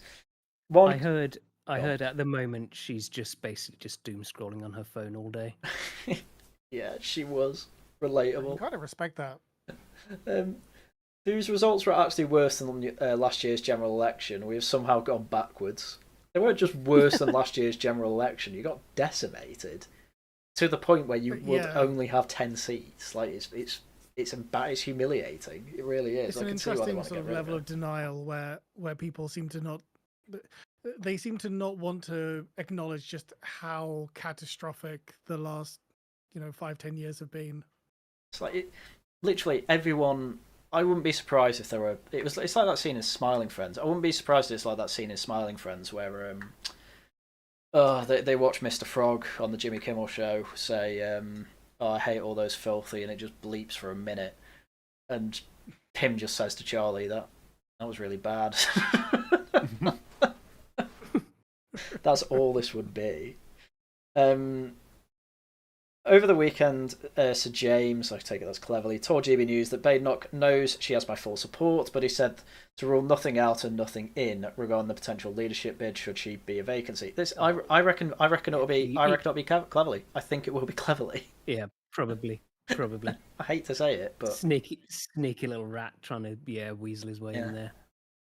Well, I mean, he did come third last time. I think the only reason he came third last time is because the MPs effectively cocked up their tactical voting, because I think both sides actually, because it's full of wet, I think both sides actually wanted Jenrick in, because Jenrick has about 20 allies or something out of the 80 they have, but they screwed it up and too many voted Jenrick from what I understand. So yeah, it's gone badly.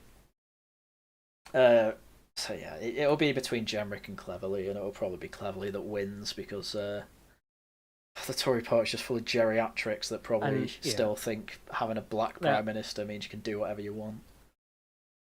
That won't save them. That actually, sorry, Tharium. I was just going to say that the people, even when Reform do it, I cringe. It's just like, oh, look how not racist our party is. Mm-hmm. Like, There's entirely the Tories, yeah. I mean, Tories the way just, when they first got Kemi in, that was their thing. Look at us, we've got a black woman, aren't we amazing? Yep, this is why everyone left. Yeah, I mean, I suppose I've got to be fair. I keep saying it's going to be Cleverly. Robert Jenrick has probably impressed enough people that he might get voted in, but even if he gets voted in, I can't see him saving the party, because I think almost everyone points out to me he feels like a discount Nigel Farage. Yeah, you're not gonna. Politics. He's gonna get Rupert Lowe on side, and they're gonna. I mean, unironically, that might be the case, and that would help. I don't think it will. I said this would happen. I don't think it will. I don't think that'll help. Not much. I'm not saying much, but probably a little bit. But I mean, this. Politics is all vibes. Yeah. Like Rubber whines about policy and stuff. Policy appeals to 0.5% of the population. Yeah. The rest is all vibes, and that's it. And just the Tories have none. The Tories have lost all their vibes. I don't know how their vibes are going to go on with Rupert Lowe if they do get Rupert Lowe on as well. I don't, because they can have Rubber and all of the all of the people that supported him, and it'll then have just the best combination of them plus the remaining people that are Kemi. Yeah, I'm literally missing all of the context on this. So all I know is that Rubber was saying something, and I don't actually know what he said. But Rubber said hates reform. Rubber hates reform. He's always bitching about their lack of policies and spirit and all this crap. He is right in some. Yeah, but that doesn't. He is right, cares. in the medium to long term. But the problem is at the moment. Excuse me. Nobody cares though. Yeah. The vibe, no one really cares. Even with Jenrick, the vibes are still. People still think Nigel is the more racist one, so they're going to go with him, not Jenrick. Well, ironically, he probably is actually the more racist one. I'm just throwing that out there. But the general public, they think Nigel is basically Homeland. that's how most people would view it. That's what I was going to say. Rubber hates reform so much that he's simped for the neo-Nazi party Homeland for like a month. Like, I couldn't believe it. Like, well, basically, there's this guy called Pete North that he followed on Twitter who he kept telling me he was like the smartest man alive. He's good at writing stuff. The man basically writes 20,000 word huff pieces, where effectively he just repeats his point over and over, and effectively it's what Rubber was saying. It's like, oh, Reform aren't a serious party. They've not got policies. Blah blah blah blah. As we went through in the last Laughing at the Guardian, even the Guardian read their policies, so they clearly have policies. What are you talking about, etc. But yeah. This guy joined Homeland and was like, oh, these are the party that's serious about stopping immigration, you know, that they want remigration and mass deportations.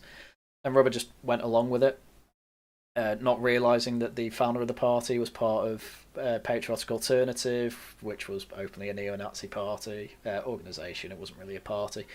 And just was in the BNP. Yeah, just... Well, he was in the BNP as well, but go on. It cements the point about the vibes, right? Yeah. You know, you actually have someone who, because we're so used to nothing ever happening, especially nothing good ever happening, but the second that someone comes along and might be able to promise you a good thing happening, you know, you'll gravitate to that. Yeah, well, even if it doesn't necessarily make sense. Sure, yeah. Well, I to some extent. Sure. Well, yeah, everyone's irrational to some extent, but the funniest part of that was we were telling, me, Gammon Easter Worshipper, and a few others were telling Rubber, we were literally saying to him, this party is run by neo-Nazis and they hate Jews. Why in God's name are you on their side? And he basically called us liars. So I then started sending him tweets of them basically being openly anti-Semitic. You know, do you think Disraeli was British? No, I don't. He was Jewish, etc. And then it is a weird thing though, isn't it? Because we also, especially since COVID, I think that was for the broke for brains, me it was a bit before that, but like they did get to a point where I do have days like that even now, right? If the BBC say one thing, I will assume the other thing until like further notice. Just instantly, you know, some cases irrational. That is the opposite of how I try and act. But yeah, I understand why people do. What's funny about the Rubber thing is I remember when we first heard about Homeland and they were doing good optics stuff like cleaning up rubbish and stuff, doing that sort of stuff, like just trying to make we just want to make our local areas better. And they was like, oh, this is interesting. And Rubber at the time was going, oh no, they can't be trusted. No, they're all this crap. And then I guess reformed arrangement syndrome just turned him. What happened? Got him say, actually, when he was the first one to go, no, they're bad. Well, and then obviously Homeland have that femboy running island, and that breaks everyone's brain somehow. I still can't believe that happened. Always the femboys. I can't believe that happened. And then that video got me on. That video was reacted to by Chud Logic. That's how funny it was. Like the whole situation. And then post that, this Pete North character started basically having a go at a load of Homeland supporters because he's realised, oh, they are anti-Semitic and racist, and that's it. That's all they want to do is be anti-Semitic and racist. And me and Gavin Easter Worshipper are like, we told you this months ago. We told you this. Why? And we got blocked for it, obviously. And I mean, I'm pretty sure I'm muted by Rubber at the moment, but I really want to know what Rubber's reaction to all this is. Like, we were right the whole time. I have receipts of you defending them. Like, are you going to acknowledge them? No, you don't. I adopted them. I photoshopped them. Yes. It's so funny. Stop always the weird thing is, making up tweets for me with direct URL link. You know, back to my previous point, it was like, I'm so used to the idea that in the news, if somebody is hard right, then they're probably still to my left. As far as the 90% of the people who they're like, oh, this person is they're the rightiest of the righty right, and I'm just thinking to myself, this person is milquetoast. What are you talking about? Yeah, it was the tweet that they did that was promoting socialism, and I was like, wait. Oh yeah. It was like socialism is good, but we're also nationalists, and you're like, wait, is that? Yeah, that. Yeah, like they're to the left of you economically. Yeah. it is that bizarre thing, isn't it? Like, this is partly why I'm so happy that you wade through all the filth for me, because I don't think I could deal with it. Oh, it's been fun. It's just the most bizarre thing, really. Sorry, I'm going to go off on one if I carry on, but like, that is just. I mean, sorry to bring up the whole rubber situation. I wasn't entirely sure what. Oh no, it's fun. I love talking about it because he's muted me. He blocks everyone. He's in a world of his own. Ow! I just hit myself. Yeah, he's a madman. I think I was going to say before, the funniest part about when he started accusing me of doctoring tweets, I just sent him the URL. I'm like, thanks for calling me a liar. Here's the URL. Like, don't call me a liar again. I don't do that. Oh my god. I hate you, Harrian. Block. Yeah, he's like, stop putting words in my mouth. And I'm like, what? I just sent you a tweet that you made. Yeah, he's got a weird defense mechanism where all he can do is accuse you of lying about him, even when, as you say, you send him direct URLs of what he said. But anyway, funny part. Imagine. I feel sorry for his wife at the moment now that he can't come and just bitch at us on Discord. She must just be getting all of it. When he was having a public go at me, I think Tosh did DM him, effectively saying, Harry's been on your side for ages, and now you're just turning on him instantly, despite all the times you've been an idiot, and he's decided to defend you anyway, and like you can't handle a bit of a disagreement, like what you're doing. Like, go get a job, you need one. I love my girlfriend. Anyway, Philip Blonde, director of Res Publica think tank and former advisor to David Cameron, said, our leadership post-GE has been astoundingly poor. All made knockers off it is inertia in inaction. She has allowed reform to establish bulwarks on her flank and that now look unbreachable, adding, regrettably, we do need a new leader, and this can surely only be Robert Jenrick. Reform can be challenged but not under Badenoch. The alternative is doing nothing and becoming nothing. Yep, that's where you're going. But what do they think that the Conservatives stand for? The Yoruba nationalism. I mean, at least it's something. I was going to say, yeah, but it's not British, is it? like if you take the Conservatives, right, you subtract from them. Let's say you subtract from them all of the reform talking points. Mm-hmm. Like, what do they have? When Rubber was in the Discord, before me and Jack come to rage quit, we had this, and it was rule of law, tradition. I know those were two that he came up with, and both of which they obviously don't stand for. Right, all the stuff they've been doing. Well, it is really funny. It's like, all these things that we have a problem with at the moment, and your party's been in charge of for 14 years. Yeah, that's what they stand for. Like, it's so funny when he says reform don't have policy, because not having policy, even if that was true, is better than having policy that you then do the reverse of.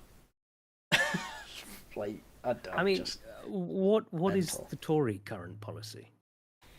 Well, when you're in opposition, it doesn't matter. Oh, they were.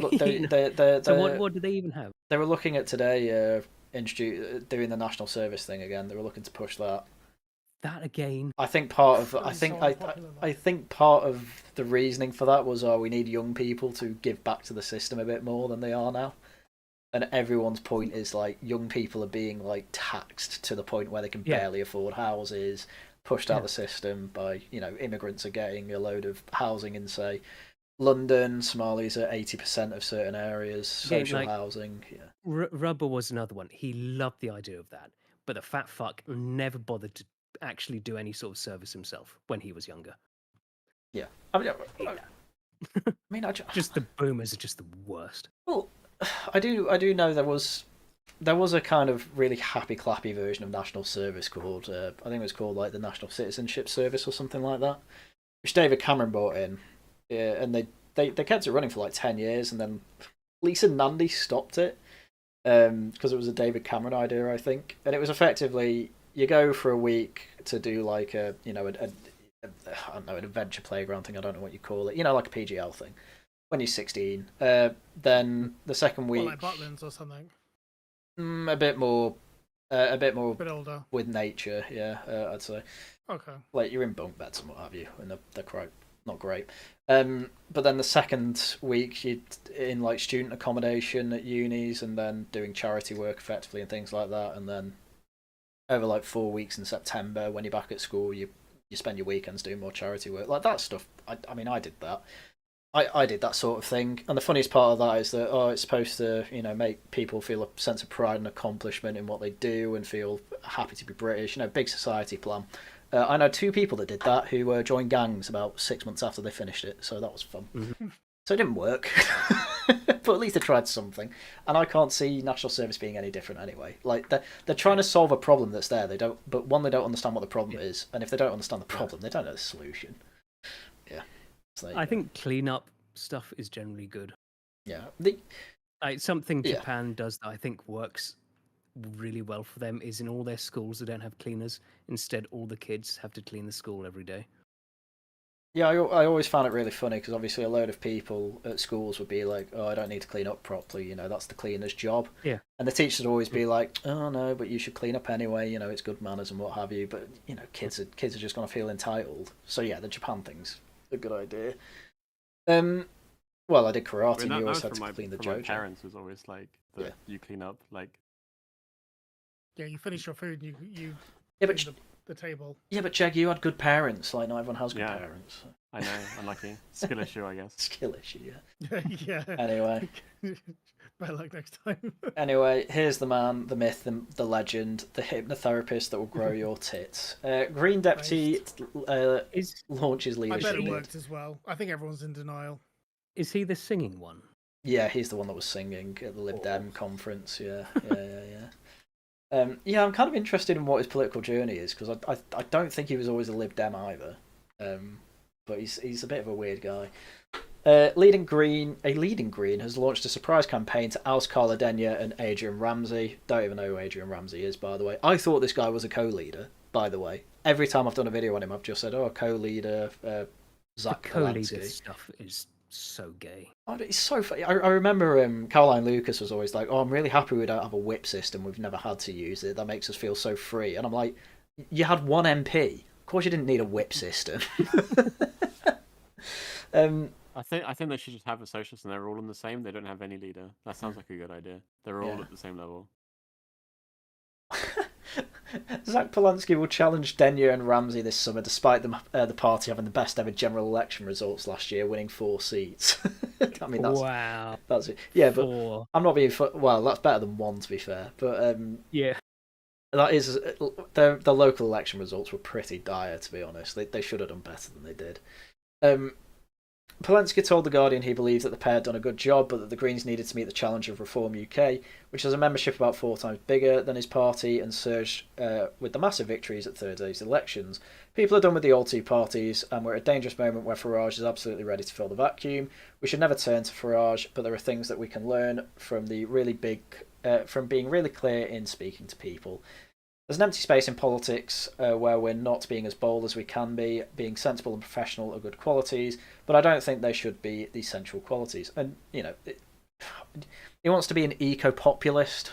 I don't really know what that means beyond the Gary Stevenson tax the rich nonsense, but that's probably all it'll be. I don't know what other policies he has. Well, there's one group that's better at infighting than the Dork Right. Is that the Green Movement by any chance? Yeah. Well, go on. He's not really an eco-populist. I think he's more of an eco-fascist, isn't he? I don't know. I don't know what he believes in. I don't know what his policies are. Big tits. So that is a good. Well, that makes him a fascist. That's a good point. That's the Finn versus history point. Yeah, you got me there. You got me there. That's an excellent point. Oh my god. With the leadership bid underway, Polanski will face increased scrutiny, including the early and slightly curious brush with infamy. In 2013, The Sun ran an article which recounted that Polanski, the then hypnotherapist, had promised to use a technique to try and enlarge a female's client's breasts. Polanski said the idea came from the client, who turned out to be a Sun journalist, and that he did not charge them. Yeah, I'll grow your tits for free. That's what I'll do. Wink. He said that rather than literal enlargement, the process was meant to help with the bodily self-image. What? Look, How do you confuse that? Not all heroes wear capes, okay? They are bigger. They were bigger in her own eyes, and that's what matters. So he's taken full. Said no man ever. Yeah, so he takes full responsibility. I'm a grown adult, and I have choice about what I do and what I don't do. I've apologised for it, and I stick by that apology. Sorry. Fair enough. Yeah, I mean, you know, we all like to forget things in the past, but the only reason I bring that up is because it's funny. I'm not going to hold it against him or anything. I think it's a selling point for him. Yeah, it's not going to hurt him politically. Yeah, this is the least negative thing I can think about him in this entire point. But I can't see like what his main policy or anything like that is going to be. I don't know what his platform is. It's just we need to be more visible and more populist. What does that mean? Tell a really powerful story. He should. I know he'd do a lot better if he doubled down on the big tits. Yeah, I was going to make a joke about it. Make me leader, and I will. Yeah. Government will be filled. Oh my with goodness. Women with only. There's a threshold. But yeah, he's. I might vote green for the first time in my entire life. To be fair to him, you know, he's doing media rounds. I've seen him on Novara and Politics Joe. I might cover him on Politics Joe, but he does look. His face kind of does make him look like he would be on Novara. No offense to them or him. Well, yeah. Well, no, offense to them. Like they look like weirdos. So yeah, I might cover him later in the week, probably on Thursday.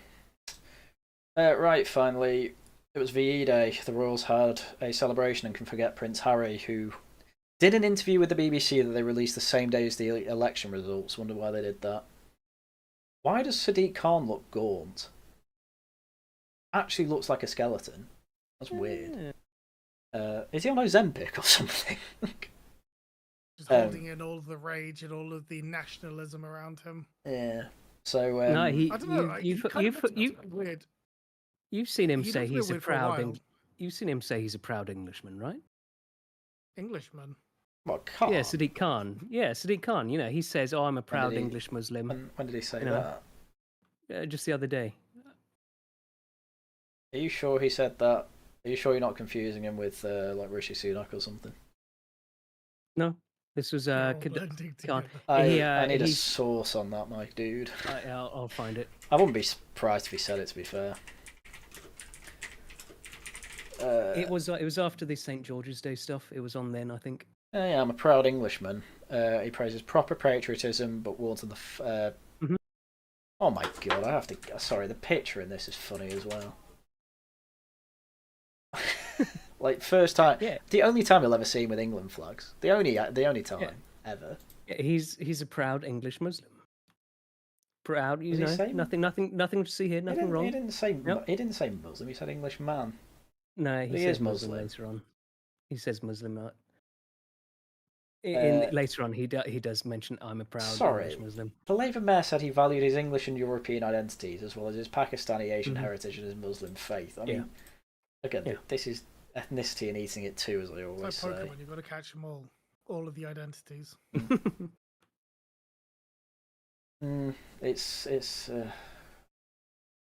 He said that Euro '96 Held in England served as a turning point to help foster a more inclusive national identity. Right? The football made him an Englishman. Jesus Christ. I mean, it's not the worst place to start. Never forget watching him dismantle the Dutch. It was an exhilarating performance. Okay. Football. Yeah, that's fine. Alan Shearer. Oh, Teddy Shearer. The St. George's Cross no longer belonged to the hateful few, but the decent majority. Why is he acting like the EDL existed at this point? The EDL were the early 2000s. This was before the England the England flag only got a bad name during the EDL days, which, as I say, was 2000s. He's forgotten his history here. What are you talking about? It's just them trying to steal my flag, make it a leftist multicultural thing. It's very strange. That's all this is. I can't say England, the country of Jane Austen and Anthony Joshua. Who's Anthony Joshua? I feel like I should recognise that name. He's a boxer, isn't he? Country of Shakespeare and Stormzy. I don't know. But Shakespeare and Stormzy. Yeah, exactly. Oh, that's definitely two things that are Stormzy. similar. Is Stormzy still popular? I know they had a McDonald's meal. I remember hearing about him a few years back. Obvious Englishman that everyone thinks of. The modern English tapestry of various. The only thing I can say, to be fair to Khan, is that his experience of England is basically all London, and this is probably what he sees. And he's like, so he hasn't London actually experienced in England yet. Oh, I don't know. Yeah. Well, he goes to football games, I guess. It's still pretty English. I reinforce my point. I'm sorry. Football games and football chants are some of the most English things ever. Like, I'm not having that. Look, if there is nothing. Look, the quintessential English is the Shire. Mm-hmm. I think ironically that's a very narrow view of England. England's got more than just its countryside, though it is a very unique part of it. I won't argue the point because we'll be here all night. It's very Blairite Englishness. I will give you that. It's fake. It's not English at all. It's Blair. I'm not having football isn't English. That's an absurd thing to say. Look, I mean, we Englishness predates football by a long time. Englishness predates an awful lot of things we describe as English. It doesn't matter. The thing that I don't like is that I think the thing that bothers me the most about it is the fact that, for example, in the US, you can fly the US flag and it's national pride. In the UK, you fly the UK flag, or Union English. Jack or England flag. It's mostly England flag. Yeah, the England flag. So, for example, you do the St. George's Cross, and people just immediately assume you're a football fan. And it's like, I have no problem with football and having, because apparently football's the only time that you can have national pride. But it's the fact that you don't. Can I just wave my Union Jack or wave my St. George's Cross without it being a football game? No. That goes back to the flag, the flag article we saw a little while ago, right? It's the same argument. That's kind of the thing. Like with Khan, like you see all the diversity and multiculturalists are now actually realizing, oh, hang on, this like English ethnic identity sort of might get a bit out of control for us. So now they're trying to claim it as theirs instead. Like Khan is as much English as I am. I think that's how it works. I think it's more that especially with the rise of the reform, they're realizing, oh, we actually like the patriotism kind of does matter. Oh, all right, let's try and fake it. Like your take is that the wind. They see the wind blowing and they're like, "Oh yeah, we were the Patriots." These are NPCs that were following the NPC line of Britain's full of racists, the England flag's only for thugs, whatever. And now they're trying to go back on that and say, "No, I actually love the England flag. Think of Alan Shearer and Stormzy." I think the English flag.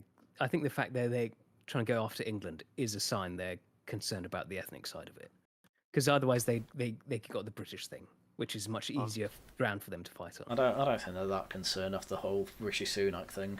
To be honest with you, they might have even just looked at Canada and Australia and gone, maybe this is our only hope. Yeah, exactly. We're leaning into the national side. Lean into the national side and try and get the boomers. Yeah, they've ruined it for themselves. Realise it doesn't. It's actually hemorrhaging them votes, and now it's like, oh, now we've got to be patriotic, but it comes across as so fake. This is why the whole thing with the flag, as we said before, it is fake. It's so fake. Yeah, of course it's fake. Like everyone can see that, despite Khan's words, you're not English, mate. Piss off. Yeah, but it's not fake because he supports the England football team. Like he does support the England football team, but it's because he's been attacking England as a concept for decades. Yes, that's and why us it's as a people. fake. Yeah. Yeah. Exactly. It comes across in the same way that Humza Yousaf saying that he's a proud Scot or something comes across. Exactly, it's the same thing. It's just exactly your entire everything that you're known for is literally, was it, transport secretary? It's like white, just white this, white that. Oh wait, that was Irish. My bad. Whatever. All Gaelic to me. But if that's your entire legacy, then suddenly out of the blue, oh yeah, proud national. Yeah, I mean, and then suddenly they're wondering why they need like a recruitment drive in the army and no one's signing up. It's like surprise. To which the Tories' answer isn't, oh, we'll actually make you proud to be British. It's more of a, oh, we'll just force you into the army instead. Yeah, we'll just freeze your bank account until you join or something. Whereas Reform aren't even touching upon that, are they? Reform are just saying, yeah, not even, no flag, but the English, but the UK one, but your county one. That's all you're allowed. Get wrecked. And it's great. Oh, what about the royal standard? Don't care. That's another point on Rubber. You know, Rubber started asking on Twitter, "Oh, does Reformer want a republic, given they don't want the royal standard on councils?" And it's just like, "Oh, shut up." Again, this is like this is a German attitude of things. Like the English way isn't to lay everything out all in minute detail. It's to muddle through things and figure it out as you go along. Yeah. Not this stupid policy retardation. We're a very vibes-based culture. Yeah, I was going to say, I understand the politics as vibes. The Germans actually just haven't worked that out yet. Or more to the point, they're trying to corral the vibes as best as possible. Or it's what they're trying to do at the moment, right? They're trying to corral the vibes. God. What did you say? To some, it's about manners and mannerisms being English. Cups of tea and cricket. Paddington, our green and president. He brought up Paddington. Why is everyone bringing up Paddington? I don't get it. I never heard. I only ever heard of Paddington when I was like a kid and the stories were read to me. I then didn't think of Paddington for ages, and then Paddington's everywhere. I assume it's because of the films, but it's everywhere now. It's crazy. It's crazy. I've become so jaded that I'm just like, it's just propaganda, isn't it? I've just become so jaded. Yeah, it makes sense though, because a fictional bear, like Paddington, is about as realistic as Khan being able to be English. They're both pure fiction, so it makes sense. That's what's getting me. It's like, what's it like to be English? Oh, this completely fictional bear. Do you remember that? Do you remember when Paddington got nicked off that park bench and the judge was like, had it coming. He was basically like, he was basically like, you've let yourselves down, but worst of all, you've let Paddington down. It's like, what? what country am I living in? You freaking clowns! Like, what the hell? It's like, yeah, I do get to, when I get to bed, I put my head on the pillow and I think to myself, oh, Dante Virgil from Devil May Cry, I'm so sad that I let you down today. You know, or maybe, you know, my favorite VTuber, not the person behind it, but the actual character itself. I'm so sad I let you down. Of course, the other reason they love Paddington is he's an immigrant. So look, you see, look at this immigrant. He's as English as anyone else. Well, that's another really funny point. Why is your model immigrant a fictional bear? What the hell? That's the best they could come up with. Okay. Right. Anyway, I think you know. What's a nice picture of?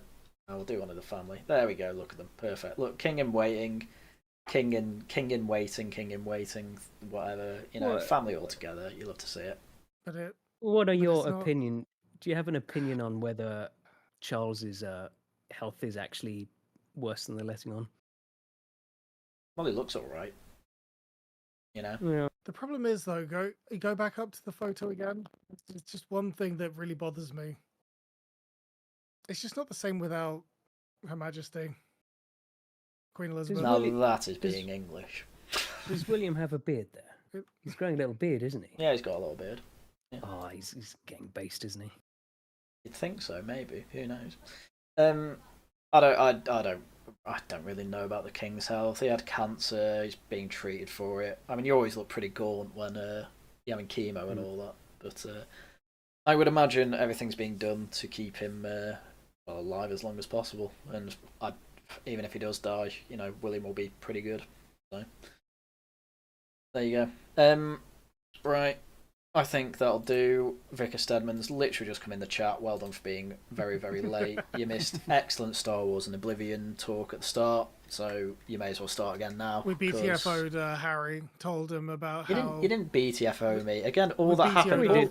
No, you didn't. All you did... Completely vindicated. All you did yet again with these games that I say are crap is that, oh, yeah, the core of it's really crap, I agree. But think of the world, and I'm like, I'd rather just climb Snowden. No, like, what are you talking about? The world is the core.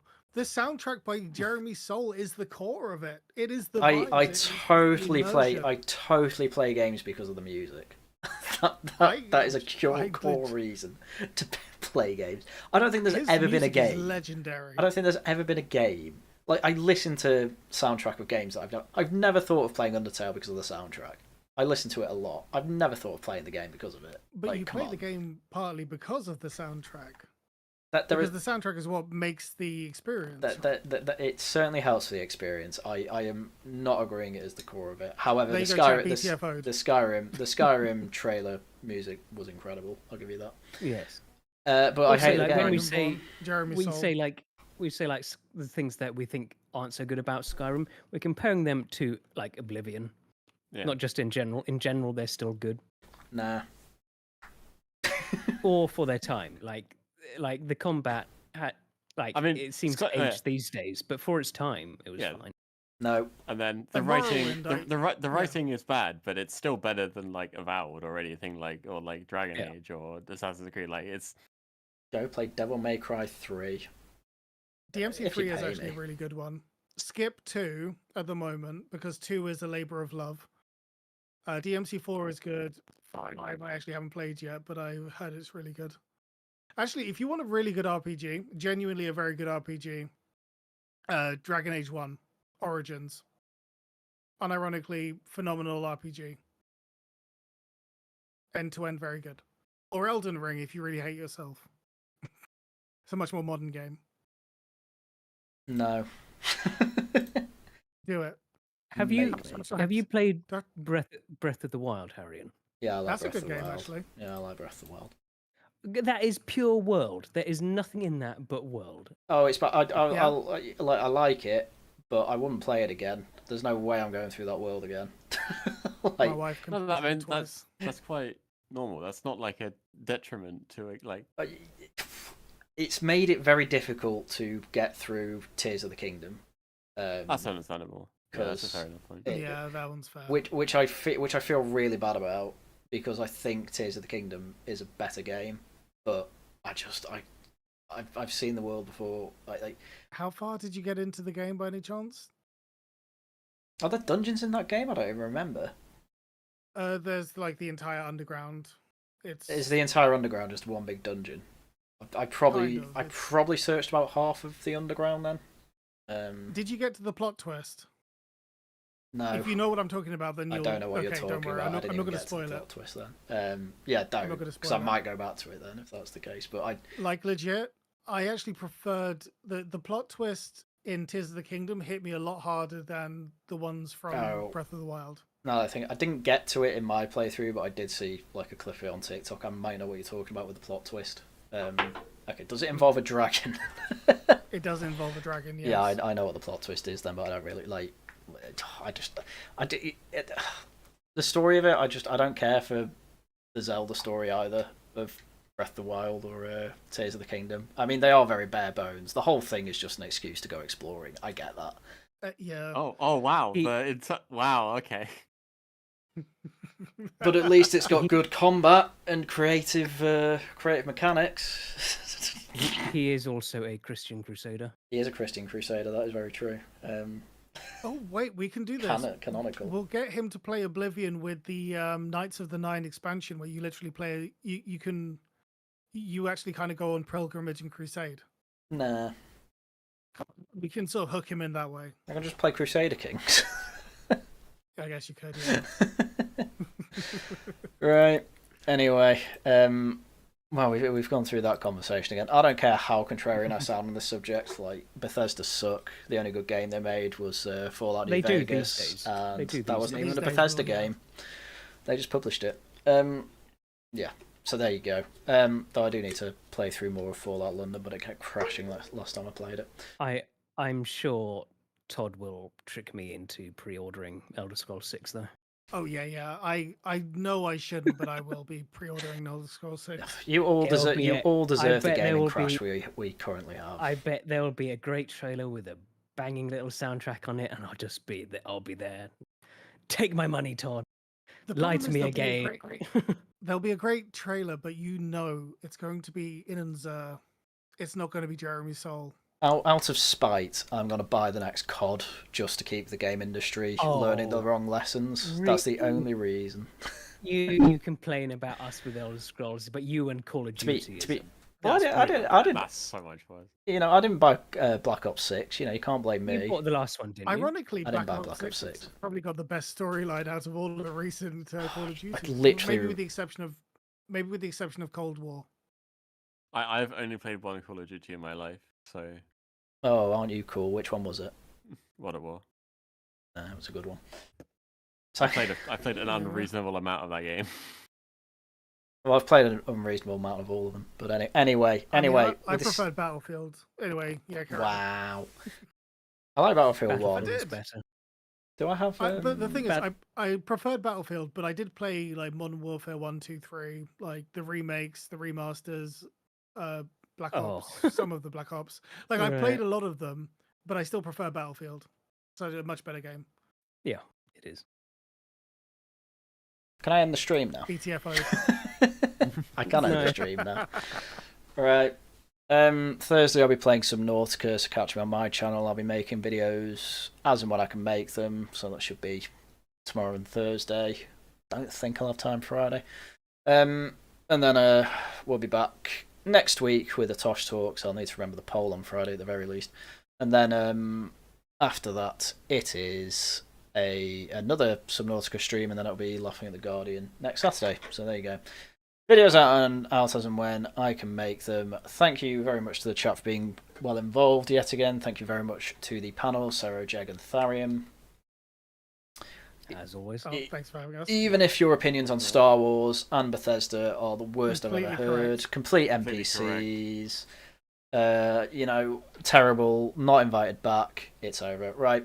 Thank you all very much for watching, and until next time.